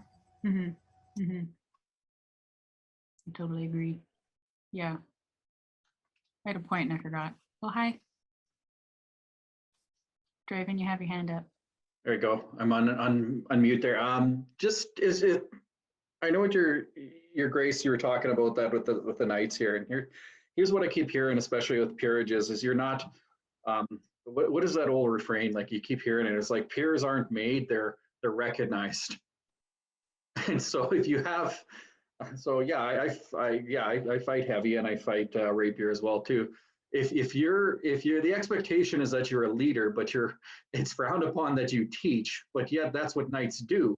That goes against that kind of refrain with respect to peerages, specifically to knights. So that'd be a kind of a question to kind of put back to them. It's like, well, if you expect them to be a leader, do you expect him or her or they to be leaders in that sense? Then that's totally what happens. But I to your point as well too, I've seen that happen on even the rapier side. So rapier is not like, we're not perfect. I remember those conversations when you had cadets or people that were non-white scarves when the Master of Defense weren't there. And I remember seeing those discussions in there. Is that uppity for a cadet to be teaching a class? And that was discussions that happened. So it's definitely, I don't know if I can't speak, of course, because I'm not on mod council, but it like those were discussions that had happened as well too. But by and far, what I found in White Scarves councils was that overall it was seen to be a positive thing when someone was teaching. And if, like, I remember the comments we had back on people that had complained about that, if a candidate or someone was doing that, well, why aren't you in there teaching? They're just filling the gap, and they do know their stuff. So it's like, if you feel that strongly about it, Don so-and-so or whatever, get in there and teach as well too, or help them rather than just complaining about someone stepping up and being a leader. So those are just some thoughts on that. So great. Yeah, I totally agree with you, Draven. And I think it's a holdover from the age of there being a very strict pecking order to practices where it was led by a senior peer, and then you knew your place, and you're like, which is super unhealthy, and the SCA has been moving away from that for a long time. But I get the sense it's like you're out of your pecking order if you're going to teach at a practice which is somebody else's turf. But that's a different world, and now there's this whole social media thing where we're all sort of at a round table, and I think that is sort of a vestige of a very unhealthy dynamic that has led to a lot of abuse and a lot of other things that are very. I have an issue with the power struggle, the powers in the SCA. And I think that absolutely we should be encouraging squires and leadership and people coming up in the rapier community and everyone else, like how to be leaders. And part of that is teaching and impacting your community. Like, can you imagine? Yeah, can you imagine if Laurels were like, oh yeah, nobody else teach but us? Like, no, that just sounds like a lot of work. Like, no, I'm lazy. Like, you go do the stuff. Yeah. I'll be honest, if someone's discouraging another person from teaching, it honestly feels like gatekeeping. It really does. And I can understand you don't want, like, not wanting someone to teach bad habits. Like, I get that. But if that's the case, then where are you as their leader, as a leader in the community? Where are you to correct those bad habits before they get taught to somebody else? And here's the other thing, depending on where you are, if you come from a barony and it's big, awesome. Yeah, you have a fuck ton of knights and white scarves and mods to teach. That's great. I live 3 hours away from the nearest barony and we have one white scarf, which is my husband. And you're gonna say only these people should be teaching? I'm like, okay, well then you better start traveling up here, sir, or madam, or person. Like, you need to get your ass up here. If you're going to say that only certain people should teach, then you need to be traveling a lot to fill the gap, right? Because at the end of the day, not everybody has that privilege to just have an abundance of knights or white scarves or mods to teach these things. So, there's flex, but yeah, I've never seen it as an issue before though. There's an old academia saying that we've taken up very well in HEMA, and that's the only thing you need to teach is to be 1 page ahead of the next guy. If I open up this book on Highland swordsmanship, and I open it to the 3rd page, and everyone else is on the 3rd page, I only have to open it to the 4th to know something that they don't. There you go. If I know a thing, it is my responsibility to share it with people. Well, that was like, so for Ramsgaard, for where I'm from, like a lot of I know Draven had talked about this when I started, which was that because he was one of the more well-traveled people in the community, he would take lessons from where he went and then bring them back and teach them to everyone else at the practice so that they could continue growing. And I think we need that kind of stuff. So I think teaching should be for everyone. I saw someone had their hand up though. Yeah, you. I don't know how to say your name, I'm sorry. Save. Sorry, say again. Save. Save. Yeah, Save Vaves if you include the by name there, but yeah, Save is fine. So a couple of things here. One of the things that my pal helped encourage me, because one of the things, especially with the peers that you were mentoring, well, I was encouraged and I got the honor to then go out as his protege to go mentor other people. So I picked a few new people to our barony and said, hey, I'd like to be, you're a wonderful person. I'd like to be the person you can come to with any questions. If you want to be introduced to something or someone, let's talk, let's get you in there. What are you interested in and how can I help you find that? And so that was something I really enjoyed doing. So I feel that that's kind of what you're talking about in that. As for, I know you said women, for what women would need to help encourage them into these things, being a little more sort of gender inclusive, I switched that around to, for me, instead of just being about moms, being primary parent, because I mean, I do actually even know couples where the primary parent is not necessarily the mom, but helping these people maybe get their kids in order, okay, fine, but then let go of that mentality and step into that other thing, whether it's to teach or to get involved with their craft or their service, or as, because we're talking about fighting and rapier, help them get into that mental mindset. Because as you're saying, you kind of need to be in a mindset to succeed, to do well as well as you can in that Eric or even on the war field.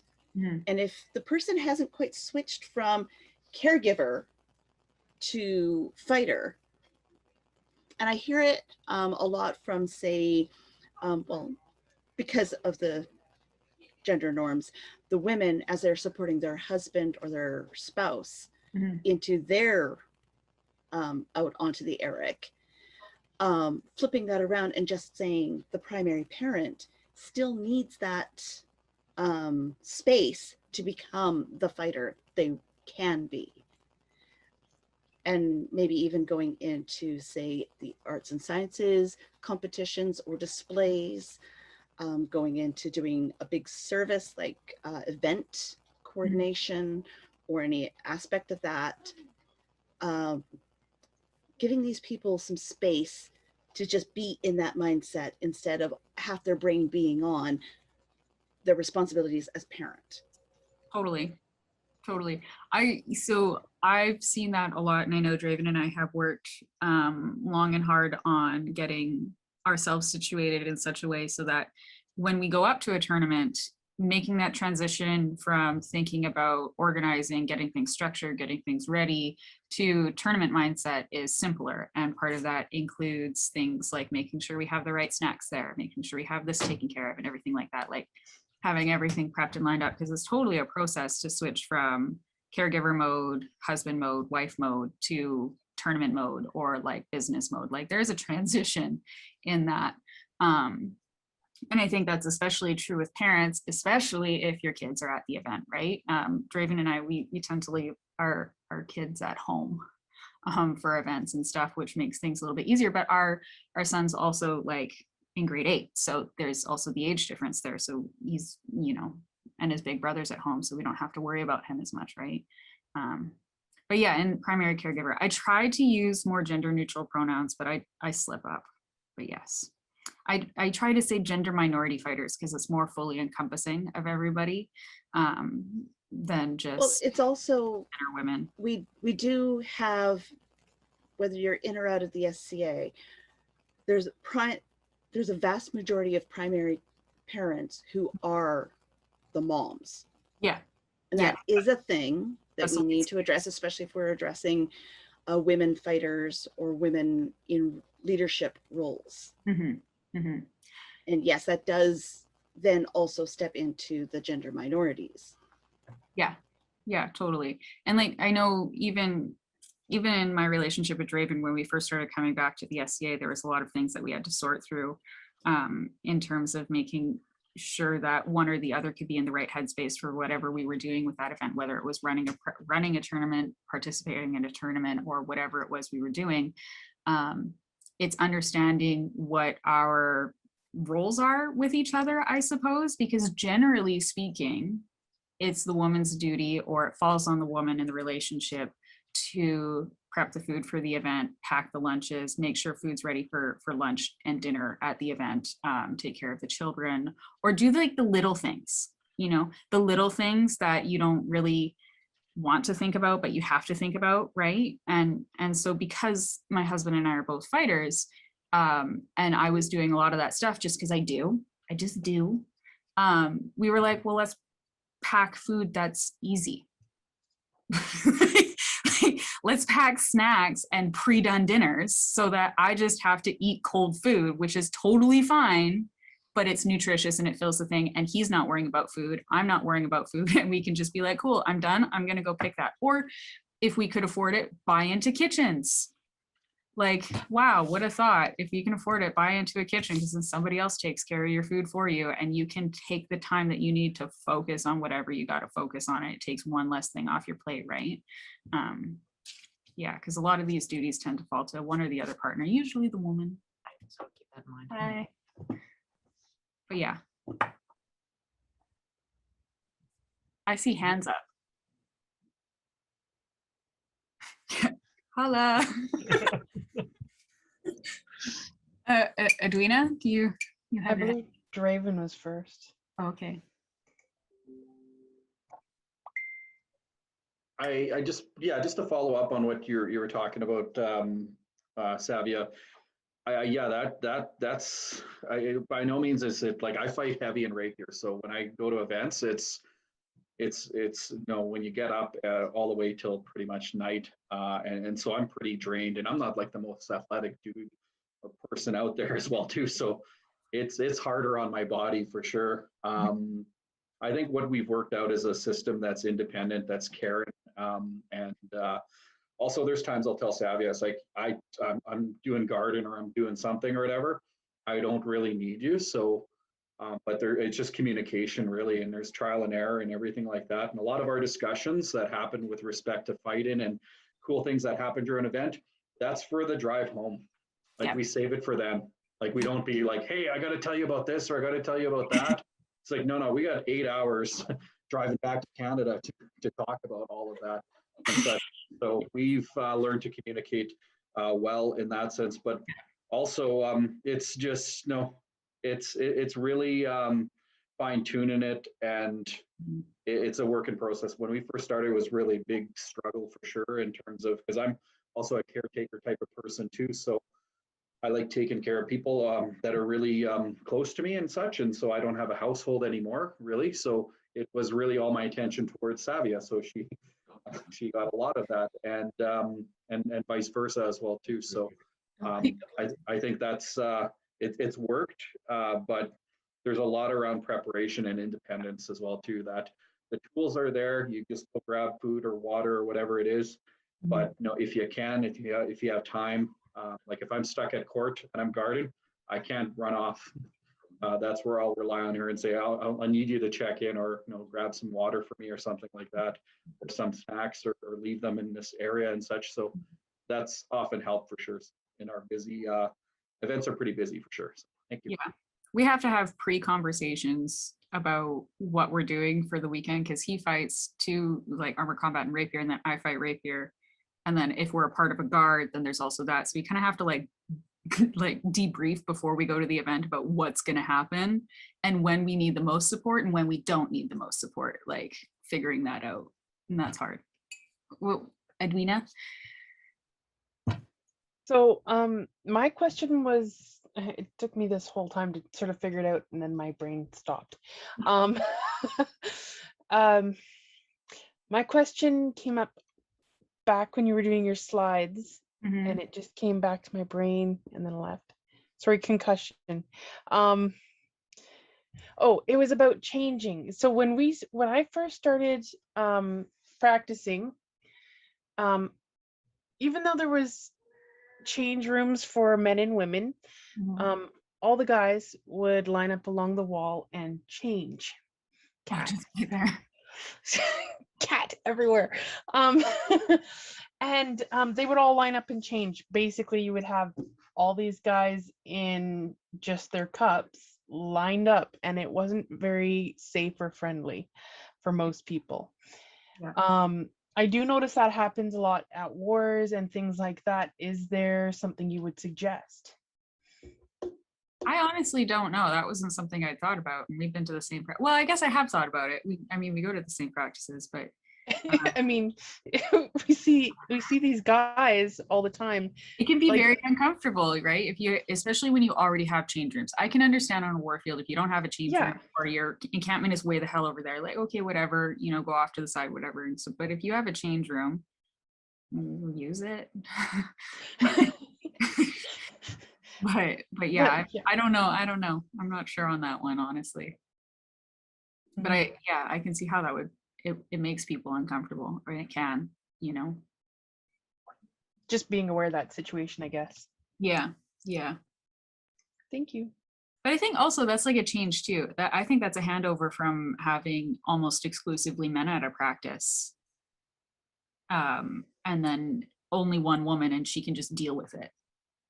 Or she can go change wherever she wants, right? But we're going to change right here in the middle of the practice space. And I think that's a handover from having an all men kind of environment and changing to other genders now being included. So as long as it doesn't weird them out if I do it too. Sauce for the gander, sauce for the goose. I was gonna say I've done it before. I may have left my shirt on and changed everything underneath my tunic, but I've more than once just changed out there on the field. Yeah. Which actually has provoked some awkward from the guys where they're like, oh, that's not appropriate. I'm like, so there it is. How do you feel? Tables have turned. Yeah. But by and large, actually, we're pretty lucky here. Most of the guys are like the bathroom, whatever. And if it's there, why not? I think a lot of them are sort of a lot more self-conscious now too, especially because there's a lot of more working out going on. Nobody wants to be out. Yeah, right. I think one of the things that we try and embrace up here anyway, well, first of all, it's cold most of the time, so we find damn change rooms. The other thing is if it wouldn't be covered by a swimsuit, you go find a change room. Nobody wants to see you bend over, pick up a gauntlet when you're wearing a G-string. Nobody. Yeah. Maybe Corsac. Oh, that's completely fair. Love you, Corsac. I love that guy. Right? Yeah. No, that's good. Did Kiva disappear? I think Yeah.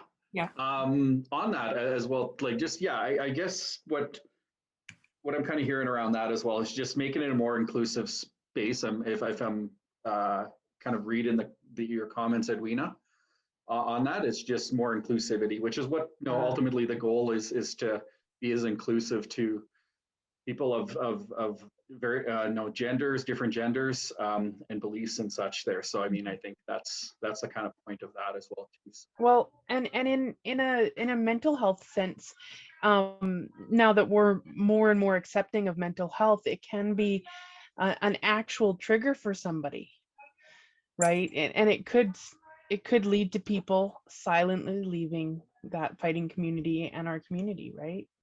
Yeah, it's around creating a safe environment, right? Well, it's boundaries. Not just physically safe, and boundaries, yeah. I don't know if I've known you for 20 years. I still don't want to see you in your cup. I just don't. No. Yeah. Good. We're good. I don't want to see me in my cup. The only time I ever seen that professionally was fire department, because I was a volunteer fire department. It was it had I think 3 female, but the rest were, I was like probably about a 3/4 ratio guys and such there. And And so when you're changing in your gear, it's not like you slip from your whatever, your pants and shirt and everything. You're getting right down to it. Just basically whatever your underwear, and that's it. And so I remember that being weird for new people because everybody's just stripping down and trying to get into the truck as fast as they can with whatever they can at that point in time. So no one's really looking at all. And if you are, then what the heck? You got seconds. Where's your focus? So, but that's the only time I've ever seen that it was okay was really in that environment was where people just strip it down really quickly and getting in their gear. So yeah. An emergency environment. Yeah. I don't need to see there where everybody's like, yeah, we're going to sit and have this conversation. I'm like, no. That's not what I need to have for 20 minutes. Right. Yeah, it's cool. Well, and I think a lot of these things, like I said, they're handovers from when it was majority men showing up. And now that there's other genders and women coming up, it's like, oh yeah, maybe that's not cool. Maybe that could change. Like, yeah. I think we're seeing a bit of a generational thing too. Like I work in construction too, and a lot of those kind of like old stereotypes of gender type, those dogs are passing on. And as the younger guys come up, they've been raised in a lot of this anyway. So it's been interesting watching society as a whole start to shift on that front. Yeah. So now we just gotta, tease our old dogs. Yeah. Right. And I guess it goes with the, if you see something happening and you see somebody uncomfortable, speak up. Yeah. Maybe they can't speak up, so you speak up. Totally. Yeah, if you have a voice and you're comfortable using it, use it, right? We do get trapped in that though. It's not what you say, but how you say it sometimes, because there's occasionally you get somebody who's super offended and they crank it right to 11 and everybody gets really defensive. So it's finding that happy medium of like, all right, if you're going to go to 11, that's awesome, but maybe go away for 5 minutes and then come back, or find somebody who can interface a little bit better. So You got to find the diplomat in your group to talk for you. Sometimes, because Lord knows I've been a victim of it, where somebody's come up to me and they're like, man, you have an issue. And my first reaction is, yeah, which is not cool. Yeah, make sure that if you're going to intercede on this, which is great, but make sure that person wants you to intercede. Don't go fighting battles for people who don't want battles fought. I've had that. I know Draven's had it, and where someone's like, I can't believe you offended that person. They come up to me and they apologize. I'm like, what are you talking about? Yeah. So absolutely, I think a big thing to do is speak to some of the organizers of the event. Make sure that the appropriate changing areas are available, and it's just forewarning. Just say, hey guys, girls, whoever, we're gonna change over here, or change in the bathrooms, or show up to the don't leave your gear on the field, that kind of stuff. Little bit of forewarning and it makes courtesy a lot easier to deal with. Totally. Unless there's a fire, in which case we're all allowed to drop trowel. Draven said so. This is the Draven approved message for tonight. Yes, that is, yeah. The site is on Eyes fire. down on Everybody your get gear, no peripherals. That's right. Yeah. Oh no. You don't have to stop, drop, and roll when everything's already dropped. Burning Man rule. Whatever happens at Burning Man stays at Burning Man. Oh. Except for STIs, those come with you. Oh, rough. Oh gosh. Right. I think we're pretty much fading out. I think so. And it's been 3 hours and 15 minutes, which is pretty much a new record. You do have there's one gentleman from Kaid who has succeeded in talking longer than you, but it was a challenge to make him stop. So thank you very, very much. But I do have to get up in the morning, as do most of the rest of you. Yes. Yes. Yeah. 6 a.m. comes early. I really appreciate you guys putting on this talk and that kind of stuff, just because this is albeit was very blind to this issue until Marin, my lady, started fighting, and I started seeing some of these issues coming up, and I was really just kind of colorblind to a lot of this stuff, just because I'm a big dude. I just wandered in, and just everything was kind of tailor-made for me, exactly like you had said. Like, this environment was built for somebody who's 6 foot tall and just likes to hit people with sticks. Like, it was pretty much a tailor-made environment. And then I just realized like, oh, maybe I'm the bull in the china shop destroying everybody's classes. And I just want to make sure that I'm like being a good member of the community, especially with it being up north, and in the more isolated parts, you can have one person be a bad part of a community and just destroy an entire shire and make it not livable, right? So if I can do something to kind of help clean out some of the mess in my little corner of the world, then I'm definitely down. So Well, I'm glad you got something out of it. I'm glad people like this was much bigger than I expected it to be, and I thank you for the platform. And I think there's some good discussions had, and thanks for everyone for sticking around for the whole length of it. It kind of devolved from a lesson into just general conversation, and then it just kind of kept going. But I like the conversation bits better. It's Yeah, that's almost often like- how these things go. They devolve into conversation because everybody's got a story. Right? Exactly. But I think that's how people learn the best too. When Things this stick better. when this COVID ends and the events are back and hugs and stuff are back on the table, it's the firelight talks till 4 o'clock in the morning. Yes. Squire's turning at 7 that I'm gonna miss the most. Yes. Yeah. Yeah, the Fire Night Talks are my favorite. So thanks everyone. Thank you. Thank you. And I Bye, think folks. Take care. Hi, Kelvin. Take care. Good night, everyone. Thank you. Bye. Bye. Bye. Let's go. Savia, we need to go for coffee. Or, Zoom coffee. Zoom coffee. Yeah, sounds good. Okay. See you guys later.